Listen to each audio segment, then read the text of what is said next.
சவுக்கு media நேயர்களுக்கு வணக்கம். அரசியல் மற்றும் சமூகம் சார்ந்து பல்வேறு விஷயங்களை பார்க்க போறோம். வாங்க நிகழ்ச்சிக்கு போகலாம். சார் வணக்கம். சார் வணக்கம் மாலதி. வணக்கம் நிதிஷ். என்னப்பா தண்ணிலாம் போயிடுச்சா? சொட்டு தண்ணீர் கூட நிற்கவில்லையா?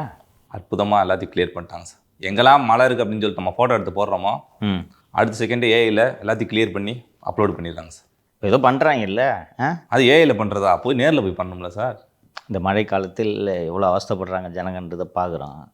அது இவங்க மழை சமயத்தில் போய் நின்று மோட்டர் பம்பெலாம் வச்சு எல்லாம் அள்ளி போட்டுட்டு நாங்கள் துரிதமாக வேலை செய்கிறோம்னு ஒரு 10 ஃபோட்டோவை ரிலீஸ் பண்ணால் ஜனங்க அப்பா வேலை செய்கிறாங்கப்பான்னு நினச்சிக்குவாங்க அப்படின்ட்டு கருதுகிறார்கள். மழை தண்ணியில் பைக் ஆஃப் ஆகி தள்ளிக்கிட்டு போகிறவன் அவ்வளோ ஈஸியாக மறந்துடுவான். இப்போ என்னென்னா, இப்போ போன வருஷம் மழையில் மறந்துருப்பான் ரைட்டாக. அதுக்கப்புறம் இப்போ இந்த மழை முடிஞ்சு பைக்கை தள்ளிட்டு போனவன் ஒரு 3-4 மாதத்தில் தேர்தலை சந்திக்க போகிறான். ஃப்ரெஷ்ஷாக ஞாபகம் இருக்கும். சென்னை மக்கள் மிக கவனமாக இந்த முறை வாக்களிக்க வேண்டும் என்று நான் சென்னை மக்களுக்கு கோரிக்கை வைக்கிறேன். நீங்கள் தான் ஒவ்வொரு முறையும் மழை பெய்யும் போது கடுமையான பாதிப்புகளை சந்திக்கிறீர்கள். உங்கள் பெயரை சொல்லித்தான் மழைநீர் வடிகால் பணிகள் செய்திருக்கிறோம் என்று 4000 கோடியை ஆட்டை போட்டிருக்கிறார்கள்.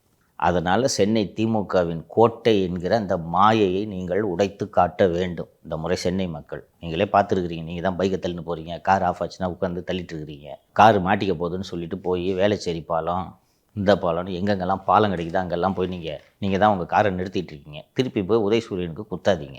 நீங்கள் மீண்டும் உதயசூரியனுக்கு குத்தி திமுக ஜெயிக்க வச்சிங்கன்னா சென்னை தவிர்த்த மற்ற மாவட்ட மக்கள் உங்களை அருவருப்பாக பார்ப்பார்கள் என்பதை மறந்து விடாதீர்கள். அடுத்த நேற்று உங்கள் வழக்கு வந்து சுப்ரீம் கோர்ட்டில் வந்துச்சு. என்ன சார் அது வழக்கு? என்ன சார் நடந்துச்சு? இப்போ நம்ம ஆஃபீஸில் பசங்க பைக்கெல்லாம் தூக்கிட்டு போனாங்கல்ல. ஸோ இந்த பைக்கெல்லாம் தூக்கிட்டு போனது தொடர்பாக நான் ஜெயபிரகாஷ் பைக்கு அண்டு சத்தியமூர்த்தி பைக்கு தூக்கிட்டு போனப்போ தலைமைச் செயலகம் சென்று உள்துறை செயலாளரிடம் ஒரு புகார் அளித்திருந்தேன். உள்துறை செயலாளர் தான் போலீஸ் கம்ப்ளைண்ட் அத்தாரிட்டி. போலீஸ் அதிகாரிகள் தவறு செய்து அவர் தான் விசாரிக்கணுன்றதுனால உள்துறை செயலாளரிடம் புகார் அளித்திருந்தேன். அந்த புகாரின் மீது அவர்கள் எப்படி நடவடிக்கை எடுப்பாங்க? நடவடிக்கை எடுக்கவில்லை. அதன் காரணமாக உள்துறை செயலாளருக்கு நடவடிக்கை எடுக்க வேண்டும் என்று உத்தரவிட வேண்டும் என்று சென்னை உயர்நீதிமன்றத்தில் ஒரு வழக்கு தொடுத்திருக்கிறேன். இப்போ நீ தான் ஜட்ஜு, உங்கள்கிட்ட கேட்குறேன். சார் இந்த மாதிரி சார் பைக் தூக்கிட்டு போயிட்டாங்க பசங்க பைக்கை. அப்புறம் நான் இங்கேருந்து பிரக்யாராஜ் கிளம்பி செல்லும்போது தெலுங்கானா போலீஸை விட்டு எங்களை அரெஸ்ட் பண்ணி 6 மணி நேரம் ஸ்டேஷனில் வச்சுருந்தாங்க, ராமையாப்பேட்டு போலீஸ் ஸ்டேஷனில். அப்புறம் திருப்பி இந்த சவுக்கு மீடியா நடத்த விடாமல் இந்த ஐஸ்கிரீம் தொலை கொடுத்துன்னுக்குறாரு. நீங்கள் வந்து மீடியா நடத்துறதுக்கு அனுமதி கொடுக்கணும். இந்த எங்கள் புகாரை எங்கள் பசங்களோட பைக்கு தூக்கிட்டு போனாங்களே ராத்திரி 10-12 மணிக்கு வந்து அதுக்கு புகாரை விசாரிங்கன்ட்டு உன்கிட்ட வழக்கு உன் முன்னாடி விசாரணைக்கு வருது. நீ என்ன தீர்ப்பு கொடுப்ப? 6 மாதத்துக்குள்ள எல்லா வழக்கையும் விசாரிச்சு முடிங்கன்னு சொல்லிட்டு தீர்ப்பு கொடுப்பேன் சார். உன் பேர் என்ன? ஜஸ்டிஸ் வேல்முருகனா? அப்படித்தான் கொடுத்தார்கள். நான் ஒன்று கேட்குறேன், இது என்ன சார் அந்த எஸ்ஓபி ஃப்ரேம் பண்ணுங்க அப்படின்னு சொன்னால் எஸ்ஐடி ஃபார்ம் பண்ண கதையாக இருக்குது. அப்படித்தான் உயர்நீதிமன்றத்தை அணுகிய போது உயர்நீதிமன்றம் இந்த மாதிரி அது இருக்கட்டும், அது விசாரிக்கட்டும், அந்த புகாரை விசாரிக்காமல் போட்டோம், எவ்வளோ கேஸ் இவன் மேலே பெண்டிங்காக இருக்குது அப்படின்னு கேட்ட உடனே இந்த மாதிரி 30 கேஸ் இருக்குது. இன்னொன்று ஒரு வகையில் அது நல்லது. 20 எஃப்ஐஆர் போட்டு வச்சுருக்காங்கிறது எனக்கு தெரியாது. அது வரைக்கும் 2ன்னு தான் நம்ம சொல்லிட்டு 2 கேஸ் பெண்டிங்னு நினச்சிக்கிட்டு இருந்தோம். பார்த்தா 20 எஃப்ஐஆர் இருக்குது. எல்லாம் அங்கே மெட்ராஸில் ஒரு 5-6 ஸ்டேஷனில், சைபர் கிரைமில் ஒரு 7-8 கேஸு, திருச்சியில் ஒரு கேஸு. அந்த வகையில் நீதிபதி வேல்முருகன் அவர்கள் மிகப்பெரிய உதவி செய்திருக்கிறார். அப்புறம் இந்த கௌசல்யா டி நகர் ஃபோன் பண்ணிச்சுல இந்த அம்மா, அன்றைக்கி அவங்க ஒரு என்ன கெட்ட வாரத்தில் ஃபோனில் திட்டினான்ட்டு அது ஒரு புகார் அளித்து எல்லா வழக்கும் நிலுவையில் இருந்தது. அந்த வழக்கெல்லாம் பட்டியலிட்டு இவ்வளோ கேஸு பெண்டிங்காக இருக்குன்ட்டு கொடுத்த உடனே 6 மாதத்தில் எல்லாத்தையும் முடிஞ்சிட்டேன். சரி, ஏதோ நீதிபதி உத்தரவு போடுறாருன்னு பார்த்தா அதுக்கப்புறம் தான் ஒவ்வொரு ஊராக போயிட்டுருக்கேன் நான் வாரம். அடுத்த மாதம் போடுங்க இந்த வழக்கை. நார்மலாக போட்டாங்கன்னா இன்றைக்கி போய் அப்பியர் ஆகிட்டேன்னா இந்த அடுத்த தேதி அடுத்த மாதம் வரும், அடுத்த மாதம் போடுங்க அப்படின்னோடனே இவ்வளோ நாள் போட்டுக்கிட்டு இருந்தாங்க எல்லா ஜட்ஜும். வர்றான் தெரியும் அவங்களுக்கு, வெளியூரில் சென்னையிலேருந்து வர்றான் ஒரு வாட்டியும் அப்படின்ட்டு அடுத்த மாதம் போட்டுட்டு இருந்தாங்க. இந்த ஆர்டருக்கு பிறகு போனால் திங்கக்கிழமை போனேன்னா வெள்ளிக்கிழமை அடுத்த டேட்டு, வெள்ளிக்கிழமை போனேன்னா புதன்கிழமை அடுத்த டேட்டு. இப்படி அவங்களுக்கும் தெரியுது சென்னையிலேருந்து வர்றது கஷ்டம்ட்டு சென்னையிலேருந்து வரணுங்கன்னு சொன்னேன். நாங்கள் என்னங்க பண்ணுறது? ஹைகோர்ட் சொல்லியிருக்கேன் அப்படின்னு எல்லா கோர்ட்லேயும் கரூர், திருச்சி, கோயம்புத்தூர், மதுரை இப்படி ஒவ்வொரு ஊருக்காக போயிட்டு இருந்தேன்னா ஷோவை எப்படி நடத்துறது? ஸோ இதற்கு எதிராக உச்சநீதிமன்றத்தில் வழக்கு தொடுத்த போது அந்த வழக்கு 2-3 நாட்களுக்கு முன்பு திங்கட்கிழமை விசாரணைக்கு வந்தது. விசாரணை செய்தபோது அதுலேயும் ஒரு ஜூனியர் அட்வொகேட்டு மிஸ்டர் சுப்பிரமணியம் நினைக்கிறேன் நின்றுட்டு இருந்தார். ஒரு 5 நிமிஷம் அங்கே சித்தார்த் லூத்ரா வர்றாரு அப்படின்னாங்க. அவர் வரட்டும், இது என்னங்க ஜட்ஜ்மெண்ட் இது?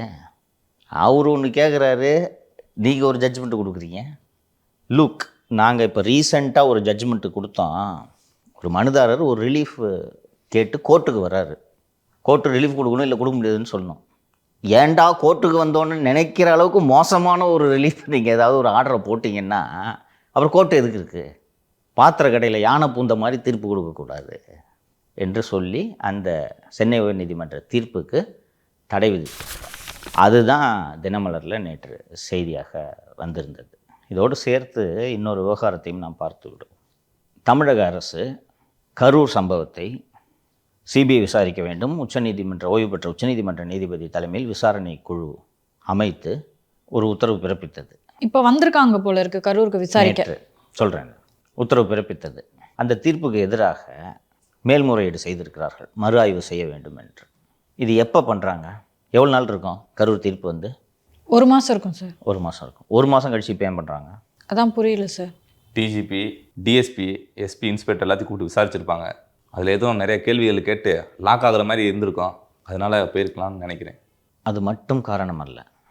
கரூர் வழக்கை சிபிஐக்கு மாற்றி இந்த விசாரணை குழுவை அமைத்த நீதிமன்ற அமர்வு வந்து நீதிபதி திரு ஜே.கே. மகேஸ்வரி அவர்கள் தலைமையிலான அமர்வு. அதே நாளன்று தான் ஆம்ஸ்ட்ராங் கொலை வழக்கை சிபிஐக்கு மாற்றிய வழக்கும் அரசு செய்த மேல்முறையீடு வந்தது. அன்னைக்கு நாங்கள் இதுக்கு தடை விதிக்க மாட்டோன்ட்டு அந்த பெஞ்சு சொல்லிச்சு. அன்னைக்கு தான் இதையும் சிபிஐக்கு மாற்றுறாங்க. அதற்கு ஒரு 40 நாள் கழித்து தமிழக அரசு திருப்பி அதில் மேல்முறையீடு பண்ணி எதுங்க சிபிஐக்கு மாற்றுறீங்க, மாற்றாதீங்கன்னு சொன்னோன்னே சிபிஐக்கு மாற்றியதுக்கு தடை விதிச்சாங்களா? ஆமாம் சார். இப்போ ஆம்ஸ்ட்ராங் கேஸுக்கு தடை விதிச்சிட்டாங்களே, இதுக்கும் தடை கேட்டு பார்ப்போமே. ஏன் இருக்கவே இருக்கிறார்கள் லுத்ரா, ரோஹத்கி. நிதிஷ், உனக்கு இப்போ தான் நீ நியூஸுக்கு வந்திருக்கிற, எல்லா மாநில அரசுகளும் மேல்முறையீடு செய்யும். அந்தந்த மாநில அரசுகளுக்கென்று உச்சநீதிமன்றத்தில் வழக்கறிஞர்கள் இருப்பார்கள். அப்படி வழக்கறிஞர்களை நியமிக்கும் போது அந்த மாநில அரசுகள் இருக்கிறதுல பெஸ்ட்டு வக்கீலாக தானேப்பா பார்த்து நியமிப்பாங்க. இப்போ நீ கேரளா கவர்மெண்ட் இருக்குது, கேரளா கவர்மெண்ட்டை ரெப்ரசன்ட் பண்ணுறதுக்கு உச்சநீதிமன்றத்தில் ஒரு வக்கீல் வேணும், ஸ்டாண்டிங் கவுன்சில் மாதிரி ஒரு வக்கீல் வேணும் அப்படின்னா இருக்கிறதுல நல்ல வக்கீலை பார்த்து தானே வைப்பாங்க. அப்படி தமிழகத்துக்கென்று ஒரு வழக்கறிஞர் இருக்கிறார் அல்லவா, அவர் பெயர் வந்து அமித் ஆனந்த் திவாரி. அவர் எனக்காகவும் வாதிட்டு இருக்கிறார். ஜாஃபர் சேட்டுக்கு எதிராக நான் ஒரு வழக்கு தொடுத்த போது திரு அமித் ஆனந்த் திவாரி தான் எனக்காக உச்சநீதிமன்றத்தில் வாதிட்டார். இல்லை சார், நானும் உங்கள் கூட உட்காந்து விசாரணை நடக்கிறப்பெல்லாம் பார்த்துருக்கேன். அப்படி ஒரு பேரை நீங்கள் சொன்னதில்லை, நானும் விசாரணைக்கு ஆஜராகி பார்த்ததே இல்லை. நல்ல கேள்வி நீ கேட்டது, உண்மையிலே சரியான பாயிண்ட்டு. அவரை நியமிச்சிருக்காங்க. Is good advocate. நான் என் பெட்டிஷன் டிராஃப்ட் பண்ணதே பார்த்தேன். நான் ரொம்ப அழகாக பண்ணியிருந்தார் அமித் ஆனந்த் திவாரி. நான் போய் இந்த மாதிரி சார் நான் பப்ளிக் இன்ட்ரெஸ்ட்காக கேஸ் போடுறேன் சார், என்கிட்ட அவ்வளோ காசுலாம் சார் இல்லை சார்னு சொன்ன உடனே ரொம்ப கம்மி அமௌண்ட்டுக்கு வாங்கிக்கிட்டு அவர் எனக்காக வாதிட்டார். அவரே இருக்கார். அவரை நீங்கள் இருக்கிறதுல பெஸ்ட்டுன்னு பார்த்து தான் சூஸ் பண்ணி வைக்கிறீங்க. ஏன் அவர் அப்பேர் ஆகக்கூடாதா? எந்த ஸ்டேட் கவர்மெண்ட்டும் இது போல் கோடிக்கணக்கில் வழக்கறிஞர்களுக்கு செலவு செய்வதில்லை. இது பழக்கமே கிடையாது. எல்லா கவர்மெண்ட்டும் அப்பீலுக்கு போகும்பா ரொட்டீனாக. ஏன்னா ஒவ்வொரு மாநிலத்திலையும் பல்வேறு துறைகள் இருக்குது. ஒவ்வொரு துறையிலையும் அப்பீல் சுப்ரீம் கோர்ட்டுக்கு போகும். அந்த மாநில அரசுக்கென்று இருக்கிற வழக்கறிஞர்களை எடுத்து வாதிடுவாங்க. எக்ஸ்ட்ராடினரியாக ஸ்டேட்டோட ரைட் சம்மந்தமான வழக்குகள் இருக்குல்ல. உதாரணத்திற்கு காவிரி நீர், முல்லை பெரிய ஆறு அண்டு இந்த மேகதாது அணை, இது 2 மாநிலங்களுக்கிடையே இருக்கக்கூடிய பிரச்சனை இல்லையா? அப்போது தேல் find the top legal brain. Karnataka வந்து ஒரு அபிஷேக் மனு சிங்வியை வச்சாங்கன்னா நம்ம அவர் சிங்வி வைக்கிறீங்களா, நாங்கள் ரோஹத்கி வைக்கிறோம். ஸோ இப்போது கேரளாவோடு முல்லை பெரியார் பிரச்சனைக்கு கேரளா காங்கிரஸ் கவர்மெண்ட் இல்லையா, அவங்க வந்து கபில் சிபலை ஹையர் பண்ணாங்கன்னா நாங்கள் ஹரிஷ் சால்வே ஹையர் பண்ணுறோம், மகேஷ் ஜெத்மலானி ஹையர் பண்ணுறோம். இதுதான் நாம் மாநில உரிமைகள், கான்ஸ்டியூஷனல் இஷ்யூஸு. சவுக்கு சங்கருக்கு எதிரான கேஸுக்கெல்லாம் எதுக்கியா முகுல் ரோஹத்கி? எனக்கு எதிராக எதுக்குப்பா சித்தார்த் லுத்ரா? எவ்வளோ ஃபீஸு தெரியுமா? 30 லட்ச ரூபா அப்பியரன்ஸுக்கு. பார்த்துருப்பேன். ஆர்கியூ பண்ணும்போது 2 நிமிஷம் நடக்குது ஆர்கியூமெண்ட்டு. ஏதாவது ஒரு சில கேஸில் தான் லெங்க்தியாக நடக்கும். பெரும்பாலான கேஸில் எவ்வளோ நேரம் நடக்குது? டைம் இருக்காது ஜட்ஜஸ்க்கு. இந்தியா பூரா வருது கேசஸ். எல்லாத்தையும் படிச்சுட்டு வந்துடுவாங்க. ஓகேவா? படிச்சுட்டு படிச்சுட்டா இந்த பாயிண்ட்டை மட்டும் சொல்லு, இப்படி தான் நடக்கும் ஆர்கியூமெண்ட்டு. அவங்க ஒரு 20 செகண்டு பேசுவாங்க. டிஸ்மிஸ்டு, அலௌடு, நோட்டீஸ், இவ்வளோ தான். இதுக்கு 30 லட்ச ரூபாயா? யார் அப்பா விட்டு காசு? பல்கலைக்கழகத்தில் பணியாற்றியவர்களுக்கு ஓய்வூதியம் கொடுக்க முடியாமல் நீதிமன்றத்துக்கு முன்னாடி போய் தலை குனிஞ்சு நிற்கிறீங்களே, எவ்வளவு செலவு பண்ணலாம்? அப்படி பார்த்தா தமிழகத்தோட நிதிச்சுமை அப்படின்னு சொல்லிட்டு இவங்க கொடுக்காத காசுகளோட லிஸ்ட்டே ரொம்ப பெருசாக இருக்கு. ஆமாம். ஒரு அதிமுகவின் எம்பி திரு CV சண்முகம் அவர்களுக்கு கோரிக்கையாகவே வைக்கிறேன். எப்படியும் அவர் தான் எனக்கு திருப்பி சட்டத்துறை அமைச்சராவார்னு நினைக்கிறேன். ஆட்சி மாற்றம் ஏற்பட்ட பிறகு இந்த 5 ஆண்டுகளில் மூத்த வழக்கறிஞர்களை நியமிப்பதற்கு மட்டும் தமிழக அரசு செலவு செய்த மொத்த தொகையை அடுத்த அரசு வெளியிட வேண்டும், மக்கள் தெரிந்து கொள்ளட்டும். எதுக்குப்பா ஒரு வக்கீலுக்கிட்ட கொண்டு போய் டேக்ஸ் பேஸ் பண்ணி இவ்வளோ பணத்தை கொடுக்குறீங்க?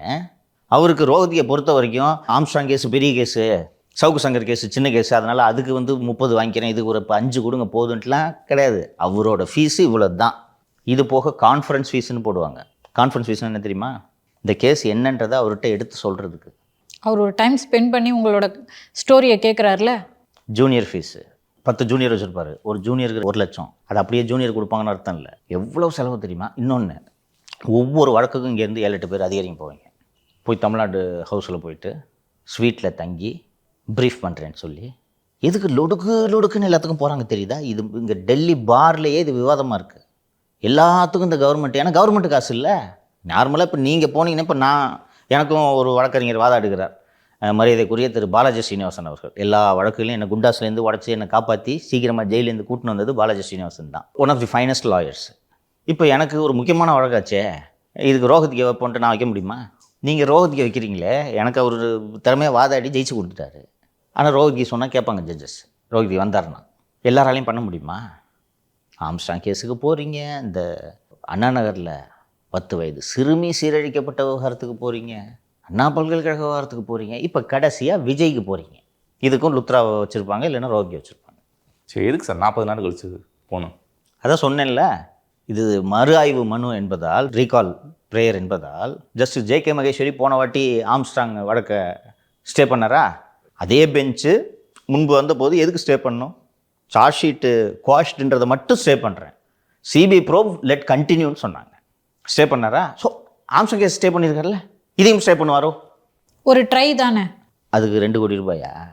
மொத்த செலவை சொல்கிறேன் நான். இப்போது விஜய் தரப்பு வழக்கறிஞர் வைக்கணும், இதில் ஒரு 5-6 மனுதாரர்கள் இருக்கிறார்கள், ஒவ்வொருவரும் மூத்த வழக்கறிஞர்களை வைக்க வேண்டும். எதுக்கு இப்போ இதை பண்ணுறீங்க? இல்லை, பாதிக்கப்பட்டவங்க அவங்க தரப்பும் போகணும், வைக்கணும். ஆமாம், பெட்டிஷன் போனாங்கல்ல, அதில் தான் அந்த கையெழுத்தே இல்லை, போலி கையெழுத்துலாம் வின்சன் உருட்டினாரே. நான் இவ்வளோ நாள் அரசு வழக்கறிஞர் வின்சன் அவர்கள் தான் நினச்சிக்கிறீங்க sir. He's an MP, he's an independent lawyer. அவரை கவர்மெண்ட் என்கேஜ் பண்ணுது. சரி, நீங்கள் தான் உங்கள்கிட்ட தான் வின்சன் இருக்கிறாரு, அவர் நம்ம திராவிட மாடல் அரசுக்காக இலவசமாக கூட வாதாடி தருகிறாருன்னு வச்சுக்கலாம். அவரை வைக்காமல் எதுக்கு லுத்ராவுக்கும் ரோஹத்கிக்கும் இப்படி காசை கொட்டி கொடுக்குறீங்க? வின்சனை நம்பலை. ஆமாம், வின்சன் போனால் நிச்சயமாக கேஸு எப்படி போகுன்றது தெரியும் அவங்களுக்கு. ₹1 ₹2 இப்போ எதுக்கே டிவி கேஸில் எதுக்கே அப்பீல்? நேற்று உங்கள் மாலதி சொன்னாங்க, நேற்று நீதிபதி திரு அஜய் ரஸ்தோகி அவர்கள் கரூரில் விசாரணையை தொடங்கிட்டாரு, நடந்துக்கிட்டு இருக்கு. சிபிஐ டீம் எல்லா இடத்தையும் பார்த்துட்டு ஆய்வுகளை நடத்தி முடித்து விட்டார்கள். அண்ட் நேற்று முந்தா நாள் ஒரு டிஐஜி ஒருவர் நடந்த இன்வெஸ்டிகேஷனை ரிவ்யூ பண்ணியிருக்காரு. நிறைய விட்னஸஸ், அந்த ஒரு ஆனந்த், நிர்மல்குமார், பவுன்ராஜ், மதியழகன் எல்லாரையும் விசாரித்து முடித்து விட்டார்கள். என்னங்க சார், ஆம்ஸ்ட்ராங் வழக்குலையாவது டாக்டர் டைம் மாறல, கொடுக்கவே இல்லை. இதில் விசாரணை முடிஞ்சிருச்சுல்ல, 40 நாள் ஆச்சுல்ல. விஜய் தான் தாமதமாக வந்தாருன்னு இப்போ போய் நீங்கள் சொல்லி அன்னைக்கு தானே சொன்னீங்க இதை. இப்போ இது எதுக்கு? விஜய் தான் தாமதம் வந்திருக்காருன்னு வாதாடுறாங்களாங்க சார்? அதில் பாயிண்ட்ஸ் எடுத்து வச்சுருக்காங்க. என்னப்பா பாயிண்ட்ஸ் போட்டிருக்காங்க? விஜய் அவர்கள் லேட்டாக வந்தது தான் அந்த சம்பவத்துக்கே காரணம். 41 பேர் செத்ததுக்கு காரணம் விஜய். இல்லை, அரசு தரப்பில் இப்படி வாதத்தை வைக்கிறாங்க, நாளைக்கு விசாரணையில் இது தானே சொல்ல போகிறாங்க. ஆமாம். அண்ட் இன்னொன்று, எங்களுக்கு அதிரடி அஸ்ட்ரா என்ற பெட்ரோமாக்ஸ் லைட்டு தான் வேண்டும் இருக்கா? அதிரடி அஜய் ரஸ்தோகி வேண்டாம். அவர் உண்மையிலே அதிரடி பண்ணுவார். எவ்வளவு மக்கள் வரி பணத்தை வீணடிக்கிறார்கள். இந்த ஏரியாவில் யாருக்கும் ஃபோக்கஸ் பண்ணி பேசுறது இல்லை. எல்லா கேஸுக்கும் சித்தார்த் லுத்ரா, முகுல் ரோஹத்கி, வேறு வக்கீலே கிடையாதுப்பா. அப்படி பார்த்தா இது ஒரு நல்ல ஸ்டோரி சார். யாராவது ஆர்டிஐ போட்டு ஒரு ஸ்டோரியா கேரி பண்ணலாம். அவ்வளோ சேனல்கள் இருக்கு. கொடுக்க மாட்டாங்க ஆர்டிஐல தகவல். கரூர் சம்பவத்தை சிபிஐக்கு மாற்றினது சார் மாநில சுயாட்சிக்கு எதிரானதான் சார். எப்படி பார்த்து சுயாட்சிக்கு எதிரானது? மாநில உரிமைகளை பறிக்குதுன்றதை நான் மறுக்கலை. சரியா, மாநிலத்தில் ஒரு காவல்துறை இருக்கும்போது மாநில உரிமைகள் பறிக்கப்படுகுதுன்றதை நானும் ஒத்துக்கிறேன். அதாவது நீங்கள் ஸ்டேட் போலீஸை நம்பலன்ட்டு. ஸ்டேட் போலீஸ் எப்படியா நம்புறது? இன்னைக்கு சிபிஐ தான் விசாரிக்குது. ஆனந்த் அரெஸ்ட் பண்ணி விசாரிச்சாங்க, மதியழகனை கஸ்டடியில் எடுத்தா விசாரிச்சாங்க. அது மட்டும் இல்ல, காவல்துறை சரியான பாதுகாப்பு கொடுக்கலன்னு குற்றச்சாட்டே ஸ்டேட் மேல தான் வைக்கிறாங்க. ஆமா, அப்ப எப்படி ஸ்டேட் விசாரிக்க முடியும்? ஜோஸ் தங்காவையும் டவுன் டிஎஸ்பி செல்வராஜையும் அக்யூஸ்ட் ஆகுனது இல்லை. அப்ப நீங்களே எப்படி விசாரிப்பீங்க? எஃப்ஐஆர் எப்படி போட்டாங்கன்றதான் நம்ம பார்த்தோம்ல. பாதுகாப்புக்கு குறைபாடுக்கு காரணமான அதிகாரியே புகார் எழுதி அவரே வழக்கை பதிவு செய்கிறார். எப்படி இந்த விசாரணை நியாயமா நடக்கும்? அதுல உங்க வசதிக்கு சம்பவ இடத்துல இல்லாத நிர்மல்குமார் அக்யூஸ்டா சேர்க்குறீங்க, யோவை விட்டுட்டீங்க. ஆனால் கோர்ட்டில் போய் அவர் தான் எல்லாத்துக்கும் காரணம்னு வாதாடுறீங்க. இப்போ எப்படி விசாரணை நடத்துவீங்க ஒழுங்கா? இதை மாநில உரிமை எங்கேருந்து வந்துச்சு? நீங்கள் கிட்னி திட்ட விசாரிச்ச லட்சணத்தை பார்க்கல? விசாரிக்கவே இல்லையே. இது யார் வீட்டு காசு தெரியுதா? அவ்வளோ கோவம் வருதுப்பா சிஎம் மேலே. இது எதுவுமே இவர் எடுக்கிற முடிவு இல்லை. இவ்வளோ காசு செலவாகுதே, வக்கீலுக்கு இப்படி கொட்டி கொடுக்குறோமே மக்கள் வரி பணத்தை. இந்த காசெல்லாம் சேர்த்து வச்சுருந்தானா ஏதாவது ஒரு நலத்திட்டம் செய்யலாமே. அட்லீஸ்ட் ஒரு 1000 பேருக்காவது மகளிர் உரிமை தொகை கொடுக்கலாமே. அப்படி தானே திங்க் பண்ணணும். தூய்மை பணியாளர்களுக்கு ஒரு வருஷத்துக்கு அவங்க கேட்குற ஊதியத்தை கொடுக்கறதுக்கு 10 கோடி போதுன்றாங்க. கேளுப்பா, ஆம்ஸ்டாங் கேஸுக்கு செலவு பண்ண ஃபீஸை மட்டும் நீ இவங்களுக்கு தூக்கி கொடுத்துருக்கலாம்ப்பா. ஒன்றும் இல்லை, உங்களுடன் ஸ்டாலின் அந்த நலம் காக்கும் ஸ்டாலின் அதுக்கு விளம்பரம் பண்ணாங்களே, அதுலேருந்து ஒரு 10% சார் இந்த காசு. நீங்கள் அதை சந்தோஷமாக வாழ்த்துவாங்களா? மேக்சிமம் தெலுங்கு பேசுபவர்களாக தான் இருப்பாங்க. அவங்களோட ஓட்டு மு.க. ஸ்டாலின் அவர்களுக்கு தான். விளிம்பு நிலை மக்கள் பெரும்பாலும் அவங்க கூட தான் இருக்காங்க. போட்டிருப்பாங்களா? ரோஹித்க்கு கொண்டு போய் கொடுக்குறீங்க, ரோஹித்க்கு வந்து ஓட்டு போட போகிறார் உங்களுக்கு, இல்லை லுத்ரா ஓட்டு போட போகிறாரா? நேற்று சிபிஐ வந்து கரூர் மாவட்ட கலெக்டர் எஸ்பி எல்லாம் விசாரணைக்கு அழைச்சிருக்காங்க சார். வந்துட்டார், ஜட்ஜே வந்துட்டார். இப்போ இவ்வளோ தூரம் வந்துருச்சு. இப்போது CBI will be a party. Supreme court retired ஜட்ஜை நாமினேட் பண்ணுறாங்க. அப்படியா? ஓ, விஜய் தான் காரணமா? ரைட்டுப்பா, நம்ம அதிரடி அஸ்ராவே விசாரிக்கிட்டு பாரு. இப்போ மாற்ற போகிறாங்களா? எதுக்கு இப்போ இந்த வெட்டி அப்படி பண்ணிட்டு இருக்கீங்க வேலையா? எல்லா டாக்குமெண்ட்டையும் சிபிஐ கிட்ட கொடுங்க அப்படின்னு சொல்லிட்டு அருணா ஜெகதீசன் ஆணையத்துக்கிட்ட இருந்து வாங்கி கொடுத்தாங்க. இப்போ திரும்ப எல்லா டாக்குமெண்ட்டையும் அருணா ஜெகதீசன் ஆணையத்துக்கே கொடுங்க அப்படின்னு சொல்லுவாங்களா? இது ஆவர கதையா? அது ஏதோ by mistake Armstrong order stay ஆகிடுச்சு. ஜனவரி மாதம் திருப்பி வருதில்ல கேஸு. அன்றைக்கி என்ன ஆகுதுன்னு பார்க்கலாம். இனிமேல் நீங்கள் இவங்க நினைக்கிறதெல்லாம் ஒன்றும் நடக்காது. இப்படித்தான் என்னுடைய வழக்கிலும் தடை கிடைக்காது. 4 மாதம் எலெக்ஷன் இருக்கிறது வரைக்கும் இவனை ஊராக ஓட வச்சுக்கிட்டு இருக்கலாம். இங்கே உடவும் தானே நீ டெய்லி ஷோ பண்ணிவிட்டு எங்களை திட்டிகிட்டு இருக்கிற. ஊரப்போ அவ்வளோ அழகாக அந்த ஜட்ஜு சொன்னார். பார்த்தேன் இன்றைக்கி இந்த வழக்கு விசாரணையை. ஏன்டா கோர்ட்டுக்கு வந்தோன்னு நினைக்கிற மாதிரி நீங்கள் உத்தரவு பிறப்பிக்கக்கூடாது. 40 கேஸ் இருக்குங்க அவன் மேலே. அவன் மோசமானவன்றதை வச்சுக்குங்க. அவன் கேட்ட ரிலீஃப் என்ன? இதை நாங்கள் எப்படி அலோவ் பண்ணுறது? அதுக்கு சித்தார்த் லுத்ரா அவர் அன்னைக்கு இல்லை, வேறு கோர்ட்டில் இருக்கார் போல இருக்கு. ஜூனியர் சொல்கிறார், சீனியர் சித்தார்த் லுத்ரா இஸ் அப்படின்னு. அவர் வரட்டும் நீ இந்த விஷயத்துக்கு வா, எப்படிங்க இதை பண்ண முடியும் அப்படின்னு கேட்குறாங்க ஜட்ஜஸ். ஸோ இப்போ இதுக்கும் மேல்முறையீடு போவாங்களா சார்? கண்டிப்பாக, டெஃபினெட்லி. உங்கள் வழக்குக்கு கண்டிப்பாக போவாங்க. திருப்பி 2 வாரங்கள் கழித்து தள்ளி வைத்திருக்கிறது அல்லவா, அன்றைக்கி செய்து லுத்ரா வருவார். ஜஸ்டிஸ் வில் ப்ரிவைல் தம்பி, நம்பிக்கை இழந்துடக்கூடாது. இன்றைக்கி போனோமா மேல்முறையீடு. தேங்க்ஃபுல்லி பாலாஜி ஸ்ரீனிவாசன் சார் இருக்கார். ஓகே வில் ஃபைல் அப்படின்ட்டு பண்ணார். போக முடியல. பாலாஜி ஸ்ரீனிவாசன் ஒரு ஆள் இல்லை எனக்கு. நான் என்ன பண்ணுறது? குறைந்தபட்சம் எவ்வளோ செலவாகும் சொல்லு சுப்ரீம் கோர்ட்டில் ஒரு கேஸை ஃபைல் பண்ணுறதுக்கு? குறைந்தபட்சம் சீனியரே வைக்காமல் எனக்கு தெரிஞ்சு 10 lakh. 5 சின்ன அமௌண்ட் அது இல்லை சார். இப்போ இதெல்லாம் வந்துட்டு உங்களால் முடியுது. இதே ஒரு சாதாரண விளிம்பு நிலை மக்கள்னா என்ன சார் என்ன ஆகும்? இப்போ இந்த வழக்கறிஞரே ஏன் நிற்கிறாங்கன்னா, நம்ம கூட உண்மையை பேசுகிறோம், உங்களை மாதிரியான ஆட்கள் வந்து சொசைட்டிக்கு வேணும் அப்படின்னு நம்புகிறாங்க. அதனால அவங்களுடைய அத்தனை வேலை பளுக்கள்லையும் உங்களோட வேலையை ஒரு வேலையை எடுத்து பார்க்குறாங்க. இன்னைக்கு சார் எந்த ஆட்சியாவது இருக்கட்டும் சார், திமுகவோ அதிமுகவோ, அந்த ஆட்சியை விமர்சனம் பண்ணுறதுக்குன்னு ஒரு சிலர் வேணும் தானே. அதை எல்லாரோடைய குரல் வலையும் நெரிச்சா என்ன தான் பண்ணுறது? அவ்வளோ அதிகார துஷ்பிரயோகங்களே தாண்டி இங்கே உட்காந்துட்டு இருக்கோம். எல்லாருமே காம்ப்ரமைஸ், ஏதோ ஒரு காரணத்துக்காக காம்ப்ரமைஸ் ஆன போது கூட அத்தனை தடைகளையும் தாண்டி இங்கே பேசிகிட்டே இருக்கோம்.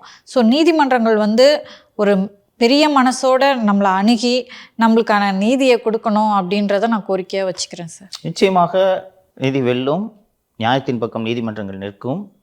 தொடர்ந்து சஸ்டெயின் பண்ண முடியுது இல்லை, நிறுத்தல. அன்றைக்கி சம் செட்பேக்ஸ் வில் கம். நீங்கள் இதை தவிர்க்க முடியாது. ஒரு கோர்ட்டுக்கும் வியூஸ் ஒரு மாதிரி இருக்கும். அந்த ஒரு கரூர் வழக்கை எடுத்துக்கொண்டால் தலைமை பண்பே இல்லை, அதிரடி அஸ்ரா என்று ஒரு உத்தரவு வந்தது. அதற்கு பிறகு என்ன நடந்தது? So justice will ultimately prevail. அதில் நம்ம மனசில் வச்சுருக்க வேண்டிய ஒரே ஒரு விஷயம், நம்பிக்கை இழக்காமல் பணியாற்றுவது தான். இன்றைக்கி நம்பிக்கை இழக்காமல் பணியாற்றுறதுனால இன்றைக்கி ரிலீஃப் கிடைச்சதா? That's all sir. எஸ்ஐஆர் பணி தொடர்ந்து நடந்துட்டு வருது. சென்னையில் கிட்டத்தட்ட ஒரு 40 லட்சம் வாக்காளர்கள் இருக்காங்க. அதில் 5.25 லட்சம் பேர் இறந்தவங்க நீக்கப்பட்டிருக்கு அப்படின்னு சொல்லிட்டு செய்தி வந்திருக்கு சார். இப்போ இந்த வாக்காளர் திருத்தத்தை எதுக்கணும்னு சொல்லு தம்பி. நீ இப்போ அந்த இறந்தவர்களோட பெயர் இந்த பட்டியலில் இருப்பதற்கான தேவை என்ன? ரைட்டா? நான் அன்றைக்கே சொன்னேன். இப்போ உங்கள் வீட்டில் வயசானவங்க யாரோ இறந்துட்டாங்க, பெற்றோரில் யாரோ ஒருவர் இறந்து விட்டார் என்று வைத்துக்கொள். நீ ரொம்ப ஞாபகமாக வச்சு வாக்காளர் பட்டியலில் தேவையில்லாமல் இங்கே அப்பா பேர் இருக்குது, தாத்தா பேர் இருக்குது, அதை நீக்கணும்னு யாராவது பண்ணுவோம் அந்த வேலையை? எலெக்ஷனே வந்தால் கூட அது இருக்கிறது ஒரு வகையில் நல்லது. 5 ஓட்டுன்னு 5 பேருக்கு கவரில் கொடுப்பாங்களா? இப்போ நீ இப்போ இதை நீக்கிட்டேன்னா 4 கவர் தானே வரும். ஸோ யாரும் செய்ய போகிறதில்ல. ஸோ இதனால் இது திருத்தணும்னு சொல்கிறாங்க. அதனால் இப்போ இது எத்தனை லட்சம்? 5.72 லட்சம் சார் நீக்கணும்னு சொல்கிறாங்க இறந்து போனவர்கள். இதில் என்ன தவறு இருக்குது? இதுக்கு எதுக்கு திமுக எதிர்ப்பு தெரிவிக்குது?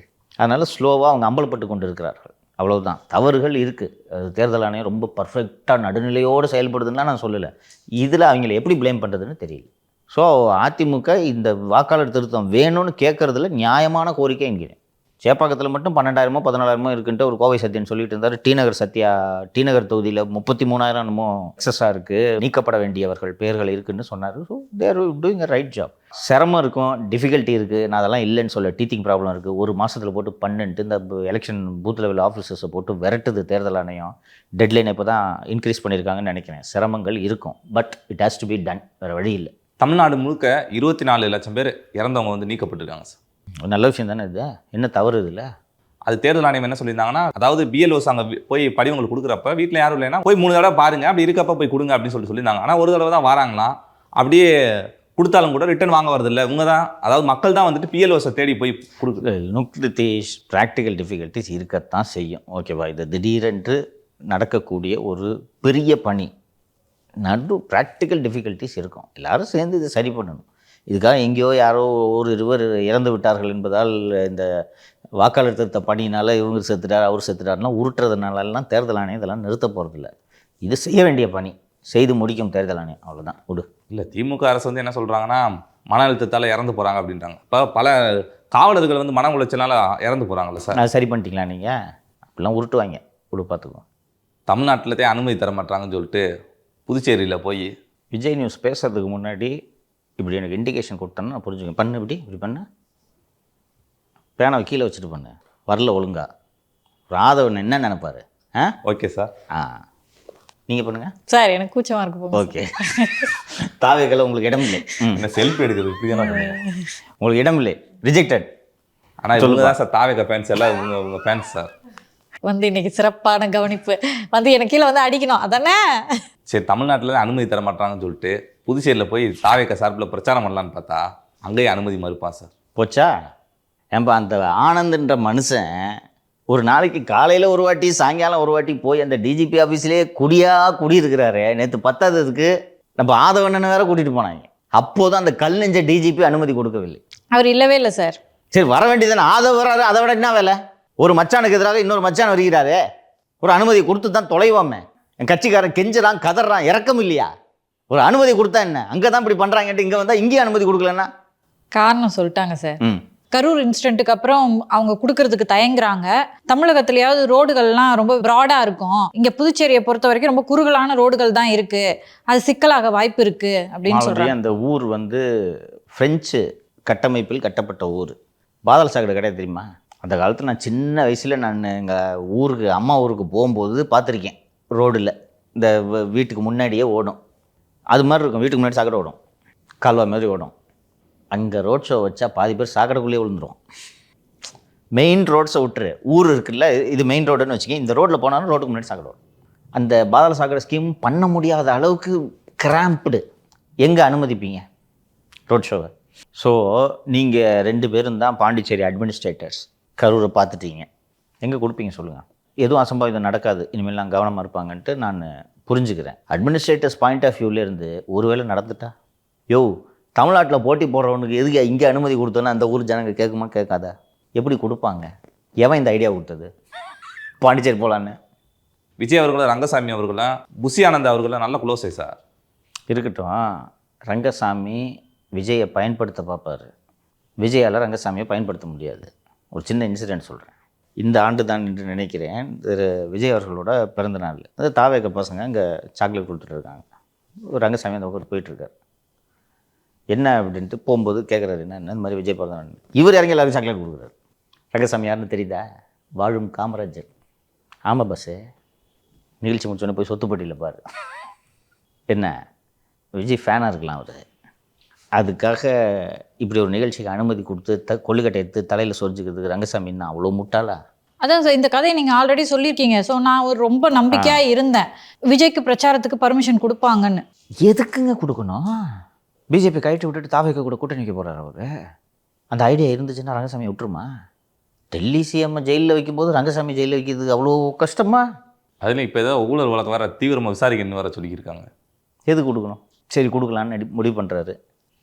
விட்டுருவாங்களா? அப்படி இருக்கும்போது யார் இந்த ஐடியாவை உங்களுக்கு கொடுத்தது? கூட இருக்கிற வளர்ந்த அறிஞர் மச்சான் கூட பஞ்சாயத்தில் இருக்கிறதுக்காக இந்த ஐடியாவை கொடுக்குறாருன்றது கூட விஜயால் கண்டுபிடிக்க முடியலையா? நீ தான் ஆதவு, நீ தான் ஜானு, 2 பேரும் வந்து சொல்கிறீங்க அண்ணே பாண்டிச்சேரி போகலான்னு. எதுக்குப்பா சரக்கு அடிக்குவான்னு கேட்பேன். இல்லைண்ணே ரோட் ஷோ அங்கே போய் நடத்தலான்னு. ரோட் ஷோ அங்கே பர்மிஷன் கொடுப்பாங்களா? இல்லைண்ணே கொடுத்துருவாங்கண்ணே, போய் ஃபஸ்ட்டு கேட்டுட்டு வா, கொடுக்குறாங்களா இல்லைண்ணே அப்புறம் அனௌன்ஸ் பண்ணுவோம். குறைஞ்சது எது பண்ணுமா? அன்அஃபிஷியலாக போய் நீங்களே ரங்கசாமிகிட்ட ஃபோன் பண்ணி இந்த மாதிரிங்க ரோட் ஷோ நடத்தலான்னு இரு தம்பி டிஜி கிட்ட பேசிட்டு சொல்கிறேன் அப்படின்னு ஒன்று டிஜிபிட்ட பேசினோன்னா சொல்லிட்டு சார் நம்ம டெல்லியில் கேட்கணும் சங்கை கடிச்சு விடுவாங்க எல்லாம் பண்ணான்னு சொல்லியிருப்பாங்க. இல்லை தம்பி அது சரியாக வராது தம்பின்னு சொன்னால் இந்த செய்தியே வெளியில் வந்திருக்காதா? அதாங்க சார், ஏற்கனவே பார்த்தீங்கன்னா தாவேக்காவை பொறுத்த வரைக்கும் சேலத்தில் 4ஆம் தேதி நாங்கள் பிரச்சாரம் பண்ணுவோம் அப்படின்னு சொல்லியிருந்தாங்க. நீங்கள் வந்து சொல்லியிருந்தீங்க அதுக்கெல்லாம் வாய்ப்பே இல்லை, பர்மிஷன் கிடைக்காது, இவங்களும் பிரச்சாரம் பண்ண போகிறது கிடையாதுன்னு. அப்படியான்னு சொல்லிட்டு உடனே அவங்க புதுவை சைடு போயிட்டு 5ஆம் தேதி பிரச்சாரம் பண்ண போகிறேன்னு சொல்லிட்டு அனௌன்ஸ் பண்ணிட்டாங்க. அங்கேயும் பர்மிஷன் கிடைக்கல. இதெல்லாம் நம்ம சொல்லும்போது வன்மம் ஸ்டார்ட்ஸ் ஹியர்னு சொல்கிறாங்க. நம்ம உண்மையை தானே சொல்கிறோம், இவங்களுக்கு ஏன் அது வன்மமாக தெரியுது? வன்மத்தை இப்போ ஸ்டார்ட் பண்ணுறேன். எப்போவுமே உங்கள் நிகழ்ச்சியில் உட்காந்து வன்மத்தை எப்படி நீங்கள் கொட்டுறீங்கன்னா, எடப்பாடி பிரச்சாரம் பண்ணுறாரு, திமுக பூத் ஒர்க்கை பார்க்குது, கட்சிக்காரங்களை சந்திக்கிறாரு, உதயநிதி மாநாடு நடத்துகிறாரு, நயினார் ஊராக போய் பிரச்சாரம் பண்ணிகிட்ருக்காரு, இவங்க என்னங்க பண்ணுறாங்க? தீபாவளி பொங்கலுக்கு தான் இவங்க அரசியல் பண்ணுறாங்கன்னு ஒரு விமர்சனம் வைக்கிறீங்களா? வன்மத்தை கொட்டுறீங்களா? விமர்சனம் இல்லை, வன்மத்தை கொட்டுறீங்களா? இப்போ பதில் சொல்லலாம்ல. நாங்கள் என்ன பண்ணவா மாட்டேங்கிறோம்? இந்த பாருங்கள், சேலத்துக்கு பர்மிஷன் கொடுத்தோம் ரிஜெக்டடு, புதுவைக்கு பர்மிஷன் கொடுத்தோம் ரிஜெக்டடு. அதனால் என்ன பண்ண போகிறோம்? அதான் கம்முன்னு இருக்கும், வசதியாக இருக்கிறது. இப்போ கேட்க முடியுமா ஏன் பிரச்சாரம் பண்ணல, ஏன் அரசியல் பண்ணலன்னு? பிரச்சாரம் பண்ணக்கூடாதுன்றது அனைத்து கட்சிகளுக்கும் பொருந்தும். பட் கோபிச்செட்டிப்பாளையத்தில் அவ்வளோ பெரிய கூட்டத்தை கூட்டினாரேங்க சார் எடப்பாடி. ஆமாம், மனம் இருந்தால் மார்க்கம் உண்டு. உங்களுக்கு அதுக்கு முனைப்பே இல்லை. ஒரு ஆர்கனைஸ் பண்ணி அடாப்ட் பண்ணணும். ரோட் ஷோ கொடுக்க மாட்டாங்க, தனியார் இடத்துல கொடுப்பேன்னு சொல்லிட்டாங்க. தனியார் இடத்த பிடிச்சி நடத்துகிறாங்களா? கரூரில் இறந்தவங்களுக்கு விஜய்க்கு ஆறுதல் சொல்கிறதுக்கு அனுமதி கிடைக்கல. கல்யாண மண்டபம் தேடுறாங்க, கிடைக்கல. சரி, ரெண்டையும் செட் ஆகாது. ஆதவ் தலைமையில், அவர் தானே துட்டு கொடுக்குறாரு, ஆதவ் தலைமையில் தாவேக்க குழு 41 குடும்பங்களையும் சென்று நேரடியாக கொடுக்குன்ட்டு இதையே ஒரு நிகழ்ச்சியாக பண்ணியிருக்கலாமா? குறைஞ்சபட்சம் ஆதவத்தை இன்சிஸ்ட் பண்ணியிருக்கலாம்ல சார். ஏன்னா அவருக்கும் இது விளம்பரம் தான், அவருக்கு அது பிடிக்கும். ஆதவ் போயிட்டு விளம்பரம் தேடிட்டு ஜாலியாக இருந்துட்டாருன்னா அப்புறம் ஹெல்த் கார்டு எதுக்கு இருக்காரு? ஓ, நீ போயிட்டு நீ என்ன அவன் பெரியலாகிடுவான். ஏற்கனவே ஆதரவு பெற்ற விஜய்னு ஊருக்குள்ளே சொல்லிட்டு தெரியுதுண்ணா, வேண்டாண்ணே ஒத்துக்காதீங்கண்ணே. அதனால தான் அந்த அமௌண்ட்டே டைரெக்டாக பேங்க்கில் போடப்பட்டுச்சு.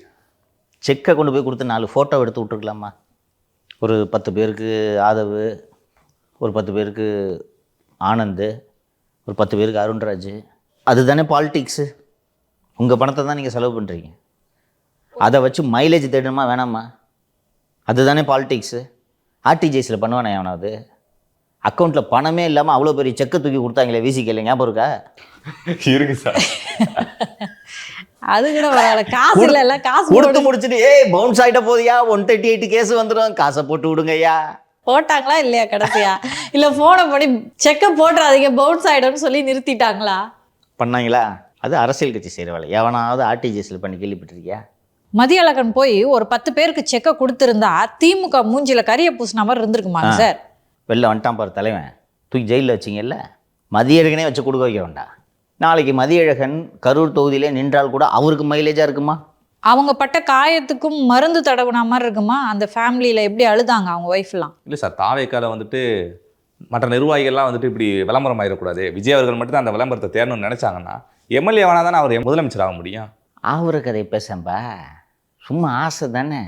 மக்கள் விரும்பும் முதல்வர் வேட்பாளர்னு அமெரிக்க குடியரசுத் தலைவர் தேர்தல் போல் நேரடியாக முதல்வருக்கு ஓட்டு போடுறதுன்னு நினச்சிட்டாங்க.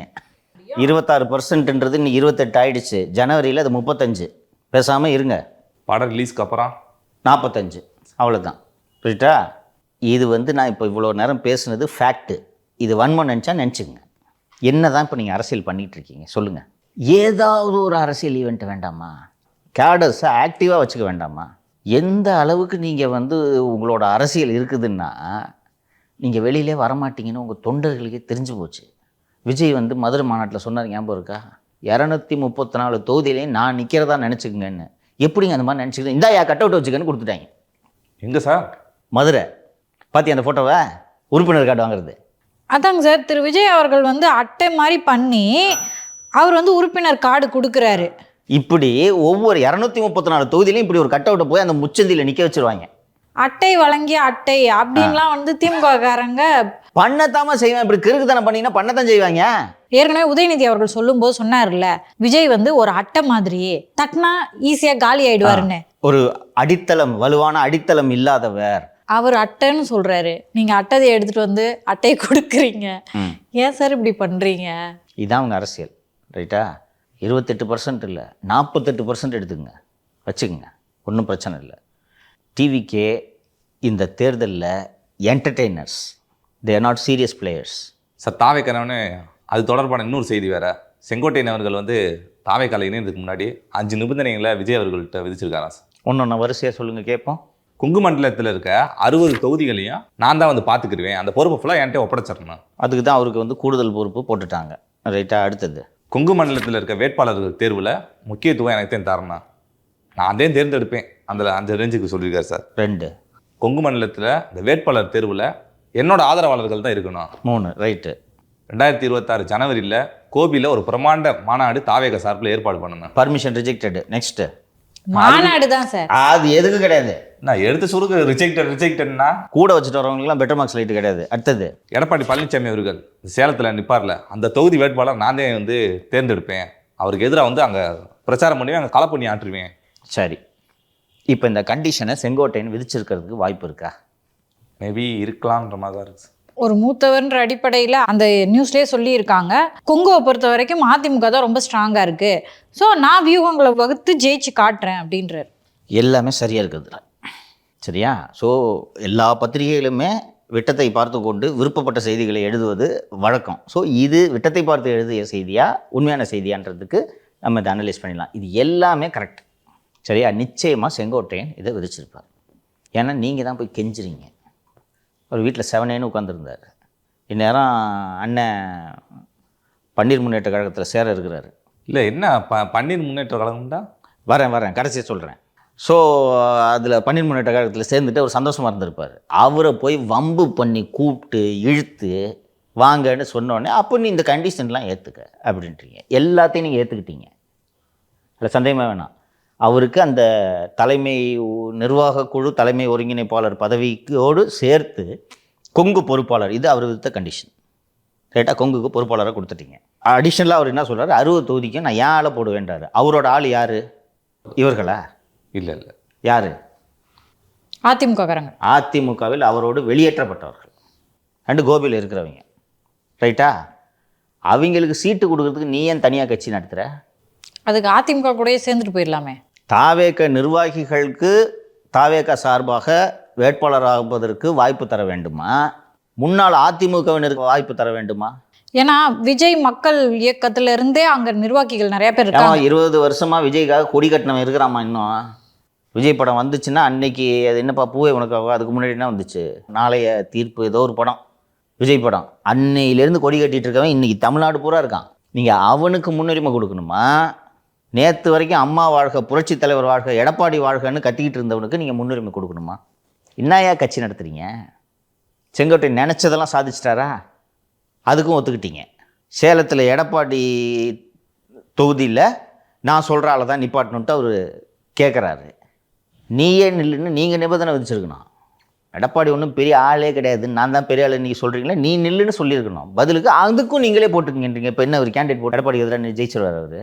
60 தொகுதியை அதிமுக காரனுக்கு தூக்கி கொடுக்கறதுக்கு நீங்கள் எதுக்கு தாவேக்கன்னு ஒரு கட்சி நடத்துறீங்க? செங்கோட்டையன் தாவேக்காவின் போக்கையே மாற்றுகிறாருன்னு அன்றைக்கி நான் சொன்னேன், சரியாக வந்துருச்சா? இது எல்லா கண்டிஷனும் செங்கோட்டையன் விதிச்சிருப்பார். என்ன பெனிஃபிட்டு? என்னால் உங்களுக்கு அடையாளம்னு செங்கோட்டையன் நினைக்கிறாரு, உண்டா இல்லையா? அது உண்மை என்பது போல தானே நீங்கள் நடந்து கொண்டீர்கள். வந்துட்டாரா என் தலைவன், இப்போ வீசுன்னு எல்லாரும் சேர்ந்து ஆடினீங்களா? யார் சேர்ந்ததுக்கு போடாத வீடியோவை விஜய் இவர் சேர்ந்ததுக்கு போட்டாரா? எங்களுக்கு மிகப்பெரிய வழிகாட்டி போப்பாண்டவரே வந்துட்டாருன்னு உருட்டுனீங்களா? இன்றைக்கி போப்பாண்டவர் கட்சியை அதிமுகவோட கிளை கழகமாக மாற்றுறாரு.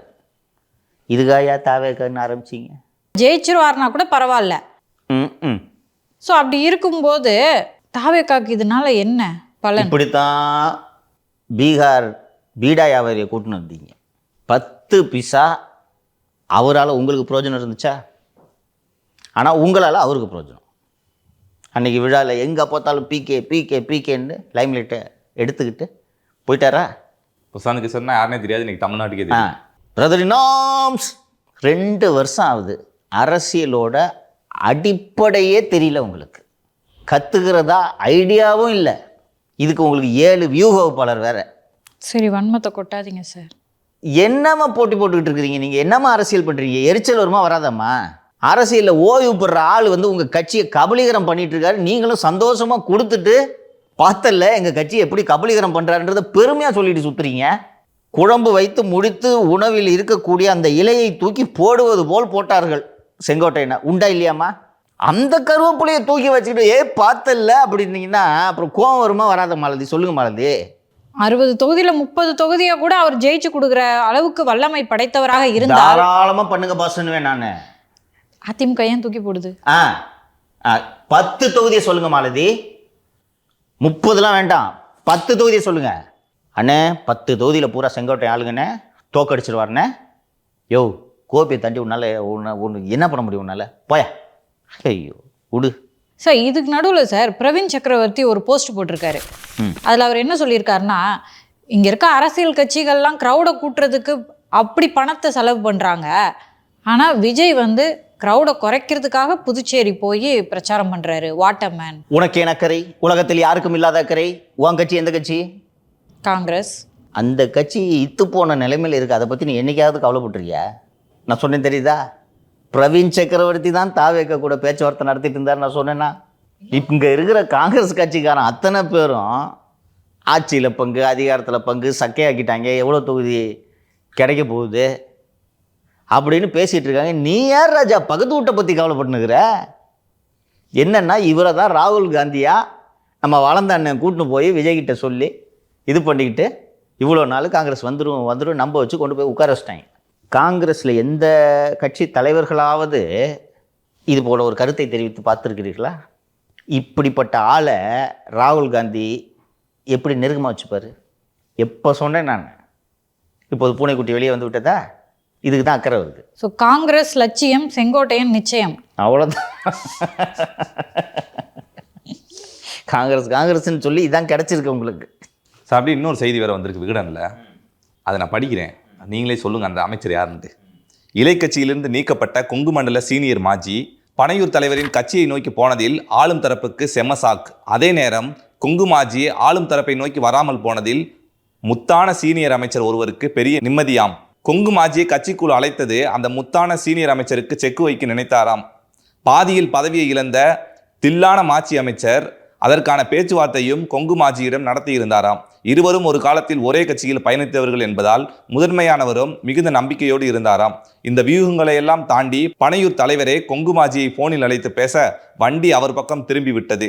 இதில் கொங்கு மாஜிக்கு எதிரான கோலோச்சும் சீனியர் அமைச்சருக்கு எல்லையில்லா சந்தோஷமாம். பாதியில் பதவியை இழந்த தில் மாஜியின் கனவும் தவிடுபொடியானதில் அமைச்சருக்கு ஏகபோக நிம்மதியாம். நல்ல வேளை நான் பிழைத்து கொண்டேன். ஏகப்பட்ட குறியீடுகள் இருக்கே சார். சரி, ஒன்றும் பெரிய கஷ்டம் இல்லை. கொங்கு பகுதியில் யார் திமுக அமைச்சராக இருக்குது? ஏற்கனவே அவரோடு பயணித்தவர். அப்போ யார்? அதிமுகலேருந்து இங்கே வந்தவர். ஒரு குறியீடு முத்தான அமைச்சர் முத்துசாமி. அப்புறம் அடுத்தது இன்னொன்று என்ன இருக்குது? பதவியை இழந்த என்ன அமைச்சர்? பதவியிலிருந்த தில்லான மாஜி. யார் தில்லான மாஜி அமைச்சர்? பதவியிலிருந்தானே எனக்கு தெரிஞ்சு பொன்முடி அவர்கள் தான். அதான் செந்தில் பாலாஜியா? செந்தில். ஓ ஓகே ஓகே ஓகே. இப்படி தான் டீகோட் பண்ணணும், புரியுதா? செங்கோட்டையனை கூட்டிகிட்டு திமுகவுக்கு வந்தால் செங்கோட்டையனை வச்சு முத்துசாமியை கார்னர் பண்ணலான்ட்டு செந்தில் பாலாஜின்னு நினைக்கிறாரு. ஓகேவா? முத்துசாமிக்கு இந்த ஆளால் தான் நம்ம அதிமுக விட்டே வெளியில் வந்து இன்றைக்கி இந்த மானங்கட்ட கட்சியில் பொழப்பு நடத்திக்கிட்டு இருக்கிறோம். திருப்பி இங்கே வந்துட்டோன்னே இங்கேயும் போட்டிக்கு வந்துடுறாரு இருந்தாலுன்ட்டு அவருக்கு வரக்கூடாதுன்னு நினப்பு. அதனால் முத்துசாமி இஸ் ஹாப்பின்றது தான் இந்த நியூஸோட கண்டென்ட். அதே ஜூனியோடனில் இன்னொரு கவர் ஸ்டோரியும் வந்துருது. இப்போ செந்தில் பாலாஜி எதுக்கு முத்துசாமியை கார்னர் பண்ணணும்னு நினைக்கிறாரு? கொங்கு பகுதிக்கு ஒரே ராஜா தான் இருக்கணும். அவர் என்ன துணை ராஜா? இன்னொன்று அவர் மந்திரி. என்ன தான் டம்மி மந்திரியாக இருந்தாலும் அவர் தான் மந்திரி. டாஸ்மாகில் எந்த சரக்கு வாங்கணுன்றதை இன்னும் செந்தில் பாலாஜி தான் முடிவு பண்ணாலும் கையெழுத்து போகிறது அண்ணன் தான் இல்லையா? அப்போ அவர் மட்டம் தெரி வைக்கணும்ல. அது இதுதான் அரசியல். அரசியல் என்ன தவிர யாருமே இந்த ஏரியாவிலே இருக்கக்கூடாதுன்றது தான் அரசியல். அது ஒரு அரசியல்வாதிக்கான தகுதி. அது இல்லாதவன் ஜெயிக்க மாட்டான். ஸோ ஜூனியோடனில் இன்றைக்கி இன்னொரு கவர் ஸ்டோரி வந்திருக்கு. திரு எடப்பாடி பழனிசாமி அவர்களோட 2.21 அவரோட வியூகங்கள் புதிதாக வகுத்திருக்கிறார் அப்படின்ட்டுலாம் ஒரு கவர் ஸ்டோரி வந்திருக்கு.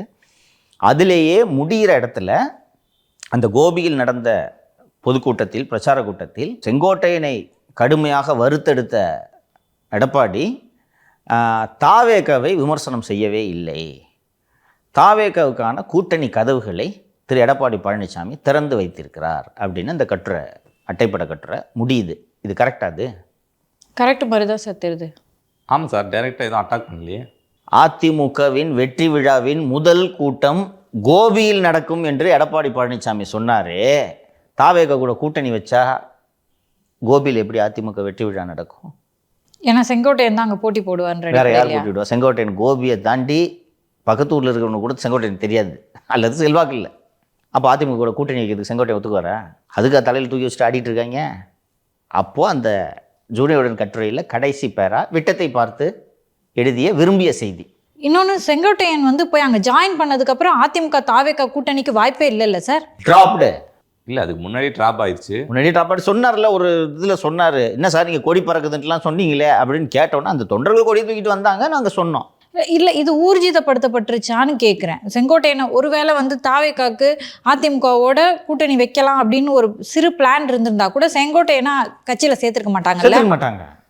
இன்னொன்று, விஜய் அவர்கள் நான் தான் சிஎம், நான் எப்படி எடப்பாடி பழனிசாமி சிஎம் எடுத்துக்கிறதுன்றது தான் தாவேகாவோட நிலைப்பாடு, விஜயோட நிலைப்பாடு. எப்படி இந்த கூட்டணி அமையும்? தனித்து நின்று சிஎம் ஆயிடுவோன்ற கான்ஃபிடென்ட் இருந்தால் அமையாது, ஆகாதுன்ற கான்ஃபிடென்ட் இருக்கும்போது அமைய வாய்ப்பு இருக்குல்ல. அவங்க இன்னும் நம்பிக்கிட்டு இருக்காங்க சிஎம் ஆயிடுவாராமா. ஜனநாயகம் மட்டும் ரிலீஸ் ஆகட்டும் சார். அந்த படத்தை நான் பார்க்க ஆர்வமா இருக்கேன் சார். இதுமா தந்தியில பேட்டி பார்த்தீங்களா இல்லையாம்மா? சொன்னாரா 26 இருந்தது, கரூருக்கு பிறகு 28, ஜனவரியில் பாருங்கன்னாரு. 48 சொல்லிட்டாங்க கரெக்டாக. செயற்குழு கூட்டமாக ஏதோ நடந்துச்சு, அதுலேயும் வந்து முதல்வர் வேட்பாளர் அப்படின்னு சொல்லி தீர்மானமாக நிறைவேற்ற. அண்ட் எல்லா இடத்துலையும் தாவேகா திமுகன்னு இருக்காங்க. அது ஒரு கட்சியாகவே கருதல இவங்க. அப்போ அவங்க வந்து தம்பி நீங்களே முதல்வராக இருந்துக்குங்க தம்பி, நான் வேணால் ஓரமாக துணை முதல்வராக இருந்துக்கிறேன் அப்படின்ட்டு சொல்கிறதுக்கு இவர் பேர் என்ன? பன்னீர்செல்வமா? பழனிசாமி. நான் விஜயை பொறுத்த வரைக்கும் டிட்டாச்மெண்ட் ப்ராக்டிஸ் பண்ண போகிறேன் சார். அவர் வந்து மிகப்பெரிய அளவில் ஒரு நம்பிக்கை நட்சத்திரமாக நான் எதிர்பார்த்தேன். ஸோ அப்போ வந்து ஒரு நம்ம வந்து அப்போலாம் எதிர்பார்க்கக்கூடாது அப்படின்னா கொஞ்சம் மனசுக்கு வலிக்காமல் இருக்கும்னு தோணுது. They don't know politics. I have serious doubt whether they will learn politics. கற்றுக்குவாங்களான்றது எனக்கு சந்தேகமாக இருக்குது. இங்கே உட்காந்துக்கிட்டு இன்றைக்கி கூட டீ கடை பெஞ்சில் நியூஸ் வந்திருக்கு. செங்கோட்டையனை யார் தாவேகாக்கு கூட்டிகிட்டு வந்ததுன்றதில் அருண்ராஜுக்கும் ஆதவுக்கும் பஞ்சாயத்து தான். இதை மாற்றி மாற்றி நியூஸ் போன வாரம் வீடனில் வந்துருந்துச்சுன்னு நினைக்கிறேன், இன்றைக்கி டீ கடை பெஞ்சில் வந்துருக்கு. இப்படி சண்டை போட்டுட்டு இருக்காங்க, தெரியுதா? இவர் இந்த கரூர் சம்பவம் நடந்து 60 நாள் ஆச்சு. சொல்லிக்கிற மாதிரி என்னையா பொலிட்டிக்கல் ஈவெண்ட்டு? அந்த ஜேபிஆர் காலேஜ் மீட்டிங்கை தவிர இங்கே அங்கன்னு போய் பர்மிஷன் கேட்கலன்னா நியூஸ்லேயே இருக்க மாட்டாங்க சார். எக்ஸாக்ட்லி. அந்த செங்கோட்டையன் அன்னைக்கு கிராண்ட் காலாவாக இருந்துச்சு. நான் எடப்பாடி கோபி கூட்டத்துக்கு பிறகு இது அமுக்கிட்டோன்னு சொன்னேன். இன்னைக்கு என்னாச்சு? இன்றைக்கி இப்போ நேற்று ஃபுல்லாக நியூஸ் பார்த்தியா? தாவேகா நியூஸ் ஏதாவது இருக்கா? செங்கோட்டையன் போர்ஷன் மட்டும் ரிமூவ் பண்ணிட்டுப்பா. தாவேகா பற்றி என்னப்பா நியூஸு? ஒரு வாரமா அனுமதி தரவில்லை தரவில்லை தரவில்லை, இது டெய்லியும் வரும். போதுமா? இதை பேசுனா வன்மத்தை கொட்டுறாங்க. சார் விகடனில் இன்னொரு செய்தி வந்திருக்கு சார். காங்கிரஸ் வந்து 5 குழுவெலாம் அமைச்சாங்க போய் திமுகவோட கூட்டணி பேச்சுவார்த்தை நடத்துறதுக்கு. ஆனால் இன்னொரு டீமு சீக்கிரட்டாக தாவேகா கூடயும் கூட்டணி பேச்சுவார்த்தை நடத்தியிருக்காங்கன்னு சொல்லிட்டு விகடனில் செய்தி வந்திருக்கு சார். சரி, அந்த செய்தி உண்மையா இல்லையா? உண்மைதான் சார். எப்படிம்மா சொல்கிறீங்க? சொல்லுங்கம்மா, யாரும்மா அந்த சீக்ரெட் டீம்? என்னம்மா உண்மைன்றீங்க, அப்புறம் சீக்ரெட் டீம்னு கேட்டால் விவரத்தை கேட்டால் சொல்ல மாட்டேங்கிறீங்க. எனக்கு தெரிஞ்சு காங்கிரஸ் இவ்வளோ இன்டெலிஜென்ட் கிடையாது. இருந்தாலும் வேணும்னே ஒரு செய்தியை பரப்பி விட்டு தொகுதியை இன்க்ரீஸ் பண்ணுறதுக்கு கூட மேபி இருக்கலாம். பிரவீன் சக்கரவர்த்தி தான் அந்த சீக்ரெட் டீம். என்னென்ன டெவலப்மெண்ட் நடக்குதுன்னு சொல்கிறேன், நீங்கள் புரிஞ்சுக்குவீங்க அது உண்மையா இல்லையான்ட்டு. இன்று மதியம் நம்ம அந்த நிகழ்ச்சி ஒளிபரப்பாகிற நேரத்தில் கூட்டம் முடிஞ்சிருக்கோம். காங்கிரஸு மொத்தம் 125 தொகுதிகளை ஐடென்டிஃபை பண்ணுறாங்க. எத்தனை? 125 ஐடென்டிஃபை பண்ணுறாங்க. அவசரப்படாதீங்க. ஐடென்டிஃபை எந்தெந்த தொகுதியிலலாம் நமக்கு வெற்றி வாய்ப்பு இருக்குன்னு 125 தொகுதியை ஐடென்டிஃபை பண்ணுறாங்க. யார்கிட்ட கேட்குற? அண்ணங்கிட்ட தானே கேட்குற? அவங்களுக்குள்ளே பேசிக்கிறாங்கம்மா. சத்தியமூர்த்தி பவனில். யார்ப்பா சத்தியமூர்த்தி? எடிட்டர். அண்டு கிரீஷ் சோடங்கர் இன்னைக்கு சென்னையில் இருக்கார். ஐடென்டிஃபை பண்ணுறாங்க. இவங்க பேசி முடிச்சுட்டு there will be a formal meeting with DMK. சரியா? திமுகவோடு இன்னைக்கே இந்த பேச்சுவார்த்தையை நடத்தணுன்றதுல காங்கிரஸ் தீவிரமாக இருக்குது. அந்த நியூஸில் வந்திருக்க அந்த ரகசிய டீம்லாம் பிரவீன் சக்கரவர்த்தி தான் ரகசிய டீம். ஓகே, ரொம்ப விரிவாக வந்து ஏன் திமுக கூட்டணியை விட்டு காங்கிரஸ் போகாதுன்றது பல நிகழ்ச்சிகளை பேசியிருக்கிறதுனால நான் இப்போது மீண்டும் போகவில்லை. இப்போது காங்கிரஸுக்கு கூடுதல் நெருக்கடி வந்திருக்கிறது. என்ன நெருக்கடி என்றால் டிடிவி தினகரன் நான் உங்கள் கூட்டணிக்கு வருகிறேன் என்று திமுகவோடு பேச்சுவார்த்தை நடத்தி கொண்டிருக்கிறார். இல்லை, பாமகவையும் உள்ள கூட்டு வரணும்னு நினைக்கிறாங்க, தேமுதிகவையும் உள்ள கூட்டு வரணும்னு நினைக்கிறாங்க. இப்போ டிடிவி தினகரன் அவங்கள்ட்டையும் பேச்சுவார்த்தை நடத்தினா என்னதான் சார் கணக்கு? இப்படி எல்லா ஆப்ஷனையும் ஓப்பனாக வச்சுக்கிறது தானே ஒரு அரசியல் கட்சிக்கு அழகு. சார், டிடிவி தினகரனுடைய ஓட்டு வந்து செல்வி ஜெயலலிதா அவர்கள் அம்மாவுடைய ஓட்டு திமுகவுக்கு போறது எப்படி சார் சாத்தியம்? நான் என்னம்மா விஜய் மாதிரி ஜெயிச்சு தமிழ்நாட்டுக்கு சிஎம்மாக போகிறேன் நான் சொல்லிக்கிட்டு இருக்கேன். ஒவ்வொரு தொகுதியிலையும் ஒரு 3000-4000 ஓட்டை வாங்கி எடப்பாடி பழனிசாமி சிஎம் ஆகாமல் தடுக்கிறத தாண்டி எனக்கு வாழ்க்கையில் ஒரு லட்சியம் இருக்கிறதா? இருக்கிறத லட்சியம்லாம் ஓகே தான் சார். கட்சி பேரே அம்மா மக்கள் முன்னேற்ற கழகம். போய் திமுக கூட போய் கூட்டணி வச்சா என்ன சார் இது? எம்ஜிஆர் கழகம்னு வச்சுக்கிட்டு காலஞ்சென்று ஆர்.எம். வீரப்பன் திமுக கூட்டணியில் சேரவில்லையா? இதே போல் MGR AIADMK something like that ஒரு கட்சியில் பெயரை வைத்துவிட்டு திருநாவுக்கரசு திமுகவோட கூட்டணி வைக்கவில்லையா? இதெல்லாம் அரசியலில் ஜகஜம். நோக்கம் என்ன? ஜெயிச்ச எம்எல்ஏ வருதா? எடப்பாடியை தோக்கடிக்கிறது. எடப்பாடி முதல்வர் வேட்பாளராக இருந்து மாற்றுங்க, நான் உங்கள் கூட்டணிக்கு வர்றேன்னு சொல்கிறாரு. பிஜேபி அதை ஏற்றுக்குமா? ஸோ நடந்துக்கிட்டு இருக்கு. அவங்களும் அதை ஏற்றுக்கிற மாதிரி இல்லை. பட் ஒருவேளை காங்கிரஸ் தாவேக்காவுக்கு போச்சுன்னா ஐயையோ தாவேக்காவுக்கு காங்கிரஸ் போய்விட்டதே நாம் தோற்று விடுவோம்னு அஞ்சுற நிலைமையில் திமுக இருக்கா? 2 ஆப்ஷனையும் எக்ஸசைஸ் பண்ணுவாங்க. இப்போ கேட்டிய என்ன சார் இங்கிட்டு பேசுகிறாங்க அங்கிட்டு பேசுகிறாங்க, காங்கிரஸ் போயிடுது. நீ இப்போ சொன்னீங்கல்ல இந்த ரகசிய டீம் ஒன்று வேலை செஞ்சீங்கன்னா அந்த ரகசிய டீம் பிளான் ஒர்க் அவுட் ஆகி போயிடுறாங்கப்பா. அதுக்காக திமுக போச்சு அவ்வளோதான் எலெக்ஷன், காங்கிரஸே போயிடுச்சு அப்படின்னு உட்காரோம். அண்ணங்கிட்ட தேமுதிக இருக்குது, டிடிவி இருக்குது, பாமக ஐயா டீம் இருக்குது. அப்படி தானே ஒரு அரசியல் கட்சி பண்ணணும். இன்னொன்று காங்கிரஸோட இவங்கெல்லாம் வந்து அதிக பலம் தானே சார் அப்படின்னு இது காங்கிரஸுக்கும் தெரியுது. சரி, 125 தொகுதி, எந்தெந்த தொகுதி வலுவான தொகுதிகள் என்று போட்டியிடுகிறார்கள். எத்தனை கொடுப்பாங்க திமுக? காங்கிரஸோட எண்ணிக்கை 39 தான். இது இந்த நம்பரில் ஆரம்பிப்பாங்க. ரைட், 39. This is reasonable. எவ்வளோ கொடுப்பாங்க திமுக? 35 மேக்ஸிமம். 30ல் ஃபைனலைஸ் ஆக போகுது. 28 காங்கிரஸுக்கு. அப்போ இந்த முஸ்லீம் கட்சிகள்லாம் இருக்குல்ல, அந்த கட்சிகளை காங்கிரஸ் கோட்டாவில் ஒதுக்கி காங்கிரஸுக்கு கௌரவமாக 30ன்னு ரவுண்டாக ஒரு நம்பர், ஒரு கௌரவமான அங்கீகாரம். 28க்கு மாப்பிள்ளை சாரே ராகுல் காந்தியோடு பேசி ஒப்புக்கொண்டு விட்டார். இதான் நம்பரு. இது முடிவாயிடுச்சு. ஆனால் இங்கே இருக்கிற இந்த காங்கிரஸ் கட்சியினர் வந்து காங்கிரஸ் பேர் இயக்கம் அப்படிலாம் சொல்லிக்கிட்டு இல்லை நம்ம இதுக்கு இவ்வளோ போட்டிடணும் அவ்வளோ போட்டிடணும் அதிகாரத்தில் பங்குலாம் சும்மா உருட்டுவாங்க, சும்மா உருட்டிட்டு இருப்பாங்க. போய் சத்தியமூர்த்தி மேலே ஒரு சமசத்துட்டு சும்மா வர முடியுமா? அதனால் பேசிக்கிட்டு அப்படி இப்படின்னு உருட்டுவாங்க. நம்பர் தான் 28. 2 கூட்டணி கட்சி 30 ஃப்ரீஸ் ஆகிடும். ஸோ ஒருவேளை பாமக ஐயா அணி, ஒருவேளை தேமுதிக, ஒருவேளை டிடிவி, இந்த ஆப்ஷன் எல்லாம் அவங்களுக்கு ஓப்பனாக இருக்குது. இல்லை நாங்கள் தாவேக்க கூட போகிறோம், சரி போன்ட்டாங்கன்னா என்னப்பா ஒரு பேச்சுக்கு சொன்னால் போக சொல்லிட்ட, அந்த நிலைமையில தான் இருக்குது. So it is frozen. ஓகேவா? இப்படி இருக்கும்போது என்ன சொன்னீங்க, ரகசிய டீமு தாவேக்க கூட பேசிட்டு இருக்கா? அந்த ரகசிய டீம் தான் நேற்று அம்பலப்பட்டுச்சு ட்விட்டரில். யார்? பிரவீன் சக்கரவர்த்தி. அம்பலமாயிச்சா? அவ்வளோதான், முட்டிலே கருகிச்சு அந்த கூட்டணி. இந்தியாவை பலப்படுத்துறதுக்கு அமித்ஷா அவர்கள் அடுத்த வாரம் வர திட்டமிட்டு இருக்கதா எனக்கு செய்தி வந்திருக்கேன் சார். Possible is coming. இல்லை, நாடாளுமன்ற குளிர்கால கூட்டத்தோட நடந்துருக்கு. அது நடந்துக்கிட்டு இருக்கு. எந்த கூட்டத்தோட நடந்தாலும் அவங்களுக்கு எலெக்ஷன் தான் முக்கியம். அதுக்கு பிறகு தான் எல்லாம் பெரிய அப்படியே பாராளுமன்றத்துக்கு முக்கியத்துவம் கொடுத்துட்டு தான் மறுவேலை பார்ப்பாங்க. என்ன பேசி என்ன கழிச்சிட போகிறீங்க? நீங்கள் பேசிட்டு பா, எல்லாத்தையும் அவை குறிப்பில் நீக்கிட்டா முடிஞ்சு போச்சு. அவள் தானே 24க்கு முன்னாடி இருந்த லோக்சபான்னு நினைக்கிறேன். எத்தனை எம்பி ஒரே நாள் நீக்கினாங்க ஞாபகம் இருக்கா? ராஜ்யசபான்னு நினைக்கிறேன். அவள் தான் அப்படியே ரொம்ப பாராளுமன்ற ஜனநாயகத்துக்கெல்லாம் அவங்க மதிப்பு கொடுக்குறவங்க. எலெக்ஷன் முக்கியமா பாராளுமன்றம் முக்கியமா? ராஸ்கல். எலெக்ஷன்ல ஜெயிச்சாதான் பாராளுமன்றமே. அதெல்லாம் இருக்கும். Most probably next week he's likely to come. நான் ஒரு வாரம் முன்பு நமது நிகழ்ச்சியில் சொன்னேன்னா என்று எனக்கு சரியாக நினைவில்லை. ஒரு வாரம் இருக்கும்னு நினைக்கிறேன். இன்றைக்கி பார்க்குறதுக்கு இப்படி தான் பாஸ் இருக்கும். ஏடிஎம்கே பொல பொலன்னு பொழுதுன்னு கிடக்குது. பாவமாக இருக்குதுவங்களை பார்த்தா. பொறுத்திருந்து பாருங்கள். நவம்பர் 4வது வாரம் டிசம்பர் 1 வாரம்னு சொன்னேன் நான், இல்லையா? அரசியல் ஞானி ரகசியமாக டெல்லி சென்றிருக்கிறார். செய்தியை படித்தீர்களா? படித்தேன். எதுக்கு போயிருக்காரு டெல்லிக்கு? புதிய கட்சி ஆரம்பிக்க போகிறேன்னு சொன்னார்ல, அதை போய் பதிவு பண்ண போயிருக்காரா சார்? அங்கே இப்போ புதிய கட்சி ஆரம்பிக்கிறதுனா யார் கூட பேசணும்? நீங்கள் வைத்தியலிங்கத்தை கூட பேசணும், கட்சியில் இருக்க சகத்தோழர்கள்ட்ட பேசணும். கோயம்புத்தூரில் ட்ரீட்மெண்ட் எடுத்துகிட்டு இருந்துட்டு சத்தம் போடாமல் கொச்சிக்கு போய் கொச்சியிலேருந்து யாருக்கும் தெரியாமல் இருக்கிற பாதுகாவலர்களெல்லாம் இங்கேயே விட்டுட்டு ரகசியமாக 10:30 மணி ஃப்ளைட்டை பிடிச்சி டெல்லிக்கு போனீங்கன்னா என்ன வேலை இது? ஒரு கட்சி ஆரம்பிக்கிறதுக்கு எதுக்கு இவ்வளோ ரகசியம்? சொல்லுங்கள். போன வாரம் வரைக்கும் திமுக இணையரன் தானே பேசிகிட்டு இருந்தார். சரி, இவராக போகிறதா இருந்தால் கண்டிப்பாக நிர்வாகிகளோட கலந்து பேசியிருப்பார். எதற்காக இப்போ போனார்? ஏன் திடீரென்று நள்ளிரவு போகிறார்? எதுவும் முக்கியமான அழைப்பு வந்திருக்கும். வர்றியா இல்லையா? எப்படி அழைப்பு? வர்றியா இல்லையா? இன்றைக்கோ நாளைக்கோ அங்கே அந்த தேனி பகுதியில் ஒரு கார்த்திகை தீபம் நிகழ்ச்சி. ஒரு வருடம் கூட இவர் கலந்து கொள்வதில் தவறியதில்லை. பன்னீர்செல்வம் சின்ன பையன் வருவான், ஜெயபிரதீப் வருவான் அப்படின்னு சொல்லிட்டு இவர் போயிருக்கிறாருன்னா அப்போ அழைத்தது யார்? ரைட்டா?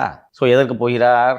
இப்போது வருகிறேன், பன்னீர் முன்னேற்ற கழகம் என்று சொன்னேன்னா, ஸோ ஒரு புதிய கட்சியை தொடங்க இருக்கிறார். பன்னீர் முன்னேற்ற கழகம் அல்லது பலாப்பழ முன்னேற்ற கழகம், ஏதோ ஒன்று. பேரில் என்ன இருக்கு? சின்னதான் பலாப்பழம். நீங்க பலாப்பழம் முன்னேற்ற கழகம்னா இது என்ன வச்சு என்னப்பா பேரு பெரிய இந்த பேரு? சுயேட்சையா போட்டிட்டியா இல்லையா? நீ எப்படியா போட்டிட்ட? 24 பிஜேபி ஆதரவு பெற்ற சுயேட்சை வேட்பாளர் தானே நீ? எங்க நிம்மதியா போட்டியிட விட்டீங்க? 10 பன்னீர் இறக்கி விட்டு. புதிய கட்சி தொடங்க இருக்கிறார். இப்போ போன வாரம் கூட ஒண்ணுமண்ணா பழகிட்டு இருந்தாங்கல்ல, அந்த பசும்பொன் ஐயா பிறந்தநாள் விழாவில் பழகிட்டு இருந்தாங்களா? 3 பேர் அசைக்க முடியாத அண்ணன் வந்துட்டாரு, செங்கோட்டையன் அண்ணன் வந்துட்டாரு பார்த்தல அப்படின்னு பேசினாரா தினகரன்? இன்னைக்கு எங்க இருக்காங்க ஒவ்வொருத்தரும்? சரி, டெல்லிக்கு போனாரு, டிடிவிட்டையாவது சொல்லிட்டு போனாரா? கூப்பிட்டு கட்சியை பதிவு பண்ணிட்டு போ சென்னை, இப்படியே கட்சியை பதிவு பண்ணிட்டு சொல்லிட்டாங்க. இப்போ எந்த கூட்டணிக்கு போறாரு அவரு? வான் கூப்பிட்டதுக்கு அப்புறம் எந்த கூட்டணிக்கு போறாருன்னு கேட்டா முடிச்சா எனக்கு. ஸோ என்டிஏ கூட்டணியில் பன்னீர் போட்டியிருக்கிறார். ஷேப்புக்கு வந்துருச்சா? அதை வச்சு தானே சொல்லிட்டு இருந்தீங்க முக்குளத்தோர் ஆதரவு வாக்குகள் அதிமுகவுக்கு வரல. எடப்பாடி பிடிவாதம் பிடிக்கிறார், கட்சி ஒன்றிணைய வேண்டும், ஒன்றிணைவோம் வா, வின் வின் சுச்சுவேஷனா? Edappadi was right in saying that no entry for OPS. அந்த ஸ்டாண்ட் நிற்கிறாரா? நான் சொன்னேன் இது நடக்கும்னு. Everybody will be brought into NDA ஃபோல்டுன்னு சொன்னேன்னா, இப்போ இதை கெடுகிற வேலையை யார் செஞ்சுட்டு இருக்கிறதுன்னா குக்கர். அதுக்கு பின்னாடி மலைடா அண்ணாமலை. வரேன், ஒரு கதைக்கெல்லாம் வரேன். வெட்டிட்டாங்க.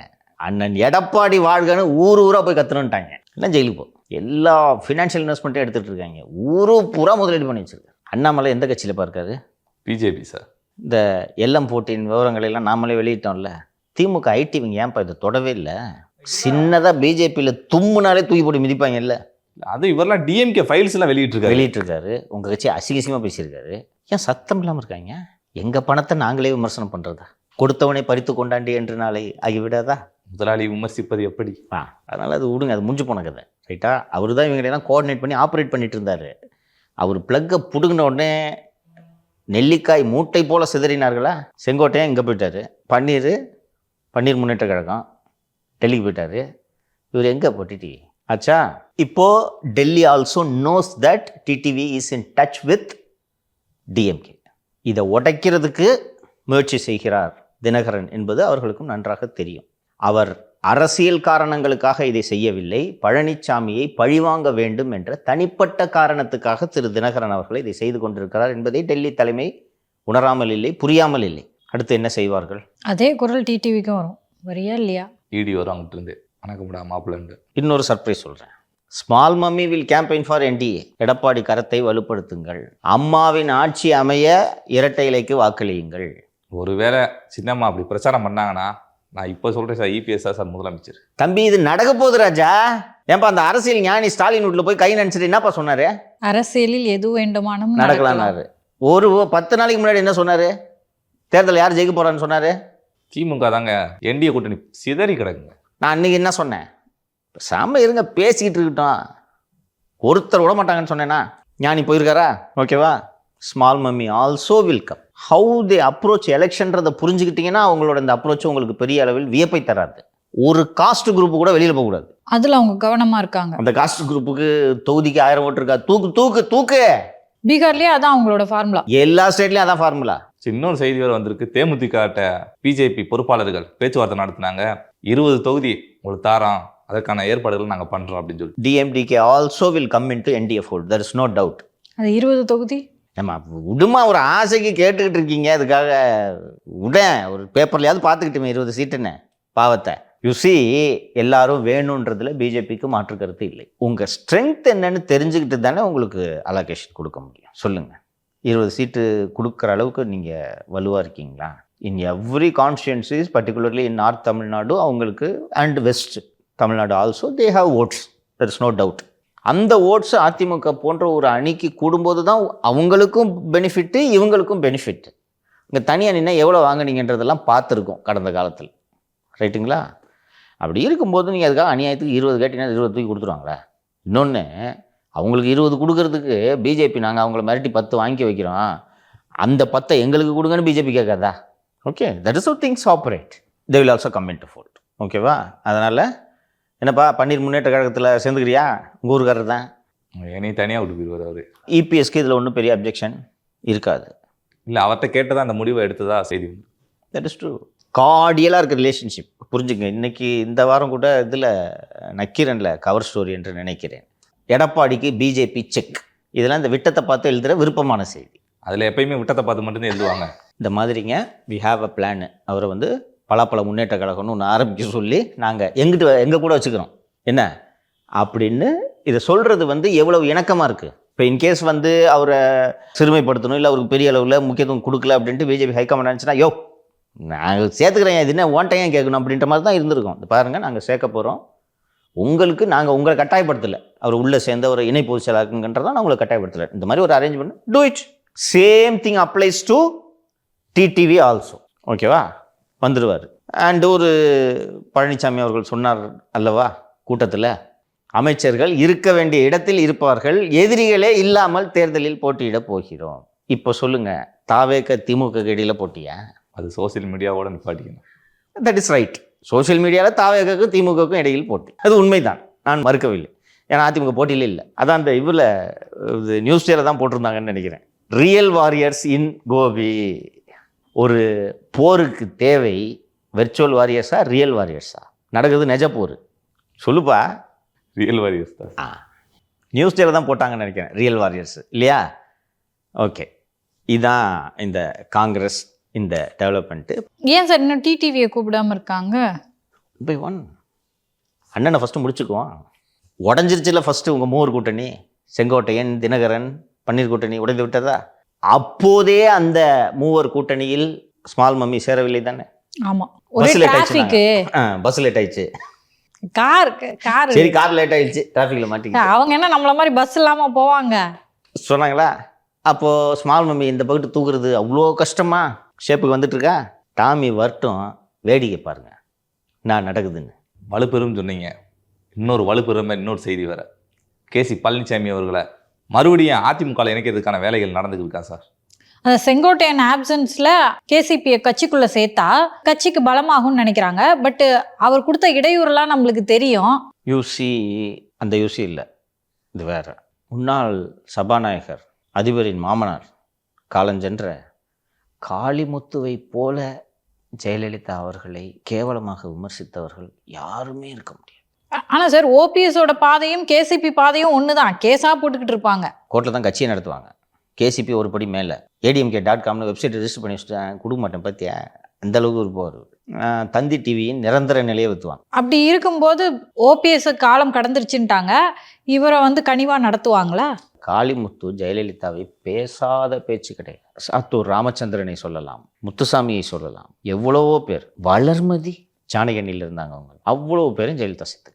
ஏன்னா வெற்றி முக்கியம். திங்க் பண்ணி பாருங்கள், கேசிபியை சேர்த்துக்கல. நீங்கள் சொன்னதை நான் முழுமையாக ஒத்துக்கிறேன். ஒவ்வொரு கேஸாக Delhi election commission, sessions court, high court, supreme court, எல்லா இடத்துலையும் கேஸை போட்டுக்கிட்டு இருந்தவர் திரு கேசி பழனிசாமி அவர். இது மனசில் இருக்குன்னு வச்சுங்க. மாலதி சொல்கிற மாதிரி இவ்வளோ தொல்லை கொடுத்தியா, ஒன்று சேர்த்துக்க மாட்டேன் போ அப்படின்னு சொன்னேன்னா, அவர் ரெகுலராக தந்தி தீவில் உட்காந்து பேசிக்கிட்டு, எடப்பாடி பழனிசாமி பொதுச் செயலாளரே அல்ல, அதிமுகவுக்கு என்று தகுதியான பொதுச் செயலாளர் இந்த கேசி பழனிசாமின்னு பேசின்னு இருப்பார். எதுக்கு இது? கூப்பிட்டியாப்பா வந்து அண்ணனுக்கு ஒரு சால்வை போட்டு போயிட்டு அவருக்கு ஒரு பதவி முடிஞ்சா? இந்த பழனிசாமி அல்ல, அந்த பழனிசாமி தான் முதல்வராக தகுதியானவர்னு பேசிகிட்டு இருப்பாரா? இது சாதுரியமா? ஓ, நீ எம்எல்ஏ கேஸ் போட்டல, சேர்க்க மாட்டேன் போன்று வச்சுட்டு இருக்குது சாதுரியமா? தேர்தலை பக்கத்தில் வச்சுக்கிட்டு சேர்க்கறது இல்லை, அதான் கேட்குறேன். ஓபிஎஸ் சேர்க்காம கேசிபியை மட்டும் ஏன் சேர்க்குறாங்க அப்படின்னு. திமுக கூட சேர்ந்துக்கிட்டு ஆஃபீஸ் அடிச்சு உடைக்கிறீங்க. கேஸ் போடுறது வேற, ஆஃபீஸ் அடிச்சு உடைக்கிறீங்க. திமுகவில் போய் கை நினைச்சிட்டு வரீங்க. கேசிபி இன்னும் திமுகவில் போய் கை நினைக்கல. நினச்சாலும் தெரிகிற மாதிரி நினைக்கல, செய்யல. இன்னும் அதிமுக நல்லா வழி நடத்தணும், அம்மா இருந்த மாதிரி நடத்தலை, அப்படி இப்படின்லாம் சொல்லிட்டு இருக்காரு ஒழிய திமுக ஜெயிக்கும்னு சொன்னாரா எங்கேயாவது? இல்லை ரவுடிங்களை தேனியிலேருந்து, தேனியா புதுக்கோட்டையா, இங்கே ரவுடிங்களை கூட்டிகிட்டு போய் ஏடிஎம்கே ஆஃபீஸ் அடிச்சு ஓடிச்சாரா? கேஸு போட்டார், 4 டொமைனை ரெஜிஸ்டர் பண்ணி வச்சுக்கிட்டாரு. வேறு என்ன பண்ணார்? யாரை மன்னிக்கிறதுன்னு ஒன்று இருக்குல்ல. பன்னீர்செல்வத்தை மன்னிப்பது தவறான முன்னுதாரணமாக ஆகுமா ஆகாதா? இவ்வளோ ரவுடித்தனத்தை பண்ண ஆளை சேர்த்துக்கிட்டாருன்னா அப்போ அவ்வளோ பெரிய கெத்துக்காரர் போல இருக்கா அவர். பழனிசாமி பயந்துட்டார் பார்த்தியான்னு நினைப்பாங்க இல்லையா? இது பெருந்தன்மை, அது அச்சம் மற்றும் மடமை அவரை சேர்க்கறது. நீ வேணா சேர்த்துக்கிட்டு சீட்டு கொடுன்றாரு. It's a good call. சரிங்க சார், எந்த அளவுக்கு கேசிபி வந்து பலம் சேர்ப்பாரு? இது உண்மையான நியூஸ் தானா? நான் இன்னும் அதை வெரிஃபை பண்ணல. திஸ் இஸ் அ பாசிபிலிட்டின்ற அடிப்படையில் நான் சொல்கிறேன். சி, வெற்றி ஒன்று தான் இன்று இலக்கு. இதெல்லாம் ஸ்மால் திங்ஸ். கேசிபி பழனிசாமியோட தலைமையை சேலஞ்ச் பண்ணுற நிலைமையில் அவர் இல்லை. பன்னீர் பண்ணுவாரா? என்ன தான் அடையாளம் காட்டினாங்கன்னு சொல்லுவாரா? அப்போ அந்த உரையில் பன்னீர்னு இன்னொரு கத்தியும் எடுத்து சொருவிக்கு வர பழனிசாமி லூஸ் அவரு. அது அடிமுட்டாள்தனம். இன்னொன்று, பன்னீர் சும்மாவும் இருக்க மாட்டார். பார்க்குறதுக்கு தான் இப்படி கும்பிட்டுக்கிட்டே சுட்டுவார். ஒஸ்ட்டு. திமுககாரன் வீட்டுக்கு போகிறாருன்னா எப்படிப்பட்ட ஆளுப்பாரு? அப்போ என்ன செய்ய மாட்டார்? திருப்பி உங்களுக்கு டெப்டி சீஃப் மினிஸ்டர் கொடுக்கணுமா? உன் பையனுக்கு சீட்டு கொடுணுவீங்க, மறுபடியும் தர்ம யுத்தத்துக்கு போவீங்க, இரட்டை தலைமைன்னுவீங்க. பேச்சே வரக்கூடாது. கேசிபி என்னைக்காவது இரட்டை தலைமைன்னு ஏதாவது பேசியிருக்காரா? பாட்டுக்கு தந்தி டிவியில் ஒரு ஸ்லாட்டு கொடுக்குறாங்க, போய்ட்டு ஜாலியாக ஏதாவது பேசினு இருப்பார். இல்லை பழனிசாமி சார் இல்லை அப்படின்ட்டு இருப்பார். இப்போ போய் சேர்த்துக்கிட்டு ஒரு சால்வை போட்ட உடனே நான் இது வரைக்கும் சொன்ன எல்லா பழனிசாமி இந்த கேசி பழனிசாமி, எடப்பாடி பழனிசாமி இல்லைன்னு முடிச்சிடுவார். முடிஞ்சா சரி சார். டேர்ஸ் லெட்டரில் பல நிகழ்வுகளை பேசினா தொடர்ந்து நாளை பேசுவோம் சார். நன்றி சார். நன்றி சொல்கிறதுக்கு முன்னாடி ஒரு விஷயத்தை தமிழக மக்கள் தெரிந்து கொள்ள வேண்டும். எத்தகைய அயோக்கியத்தனமான அராஜகமான அரசு தமிழகத்தில் நடைபெற்று கொண்டிருக்கிறது என்பதை தமிழக மக்கள் தெரிந்து கொள்ள வேண்டும். ஒரு சில ஆண்டுகளுக்கு முன்பு மத்திய அரசு மோட்டார் வாகன சட்டத்தில் திருத்தம் கொண்டு வந்தது. அதன்படி புது பைக் வாங்கினா எப்படி ரெஜிஸ்டர் பண்ணுவேன்? தெரியல சார், பைக் எதுவும் வாங்கினதில்லை சார். இந்த ஆஃபீஸில் இருந்துக்கிட்டு நீ பைக் வாங்கக்கூடாது. ஏமா நீங்கள் வாங்கியிருக்கீங்களே, சொல்லுங்கம்மா.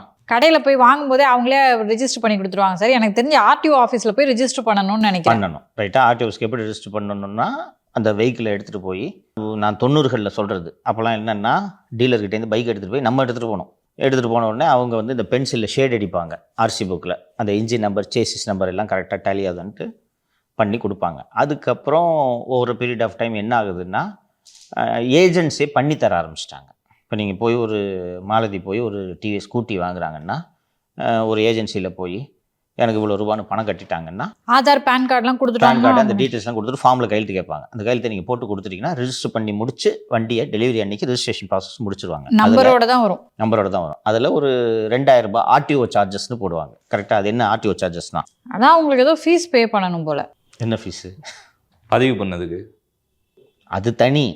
ரோட் டேக்ஸ் அது தனி. இந்த 1000 ரூபா, 1500 ரூபா, 2000 ரூபா ஆர்டிஓ சார்ஜ்ன்றது அவர்களுக்கு கொடுக்க வேண்டிய லஞ்சம்.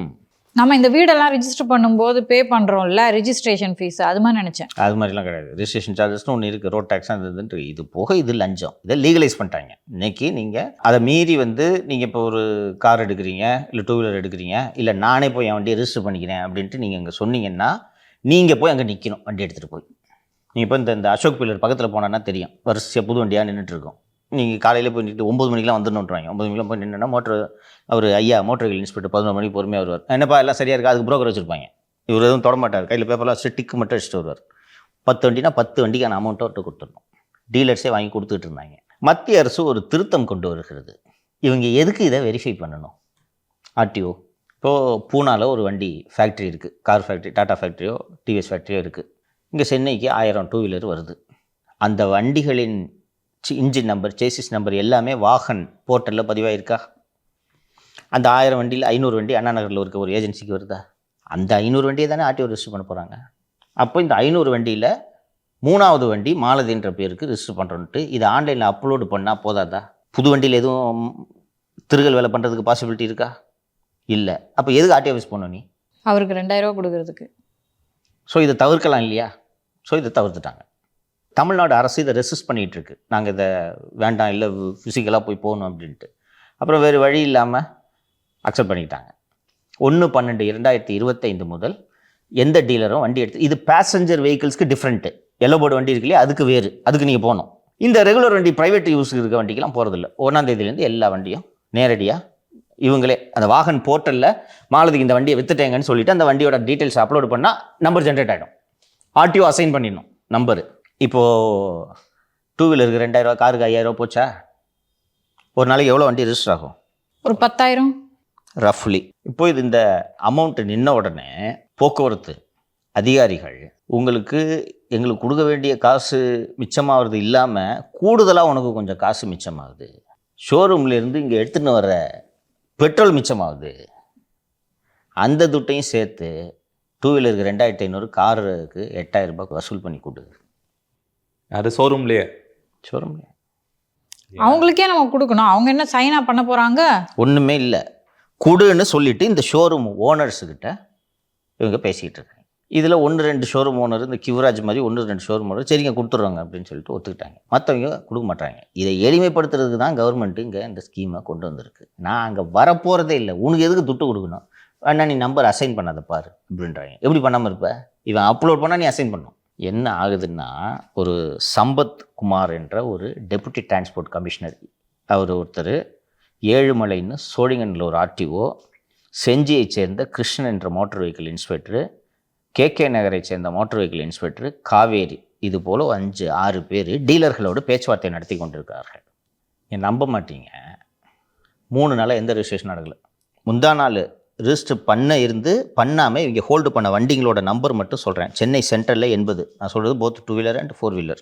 சென்னை நார்த் வெஸ்ட்டில் 80, நார்த் ஈஸ்ட்டில் 40, ஈஸ்ட்டில் 20, நார்த்தில் 60, சவுத் ஈஸ்ட்டில் இது மாதிரி செங்கல்பட்டு, மதுராந்தகம், காஞ்சிபுரம்னு ஒவ்வொரு ஊர்லேயும் 40 வண்டி 60 வண்டி. இதே போல் இது முந்தா நாள் நான் சொன்ன நம்பரு, நேற்று நம்பர் சென்ட்ரலில் 50, நார்த் வெஸ்ட்டில் 45, நார்த் ஈஸ்ட்டில் 25, ஈஸ்ட்டில் 12.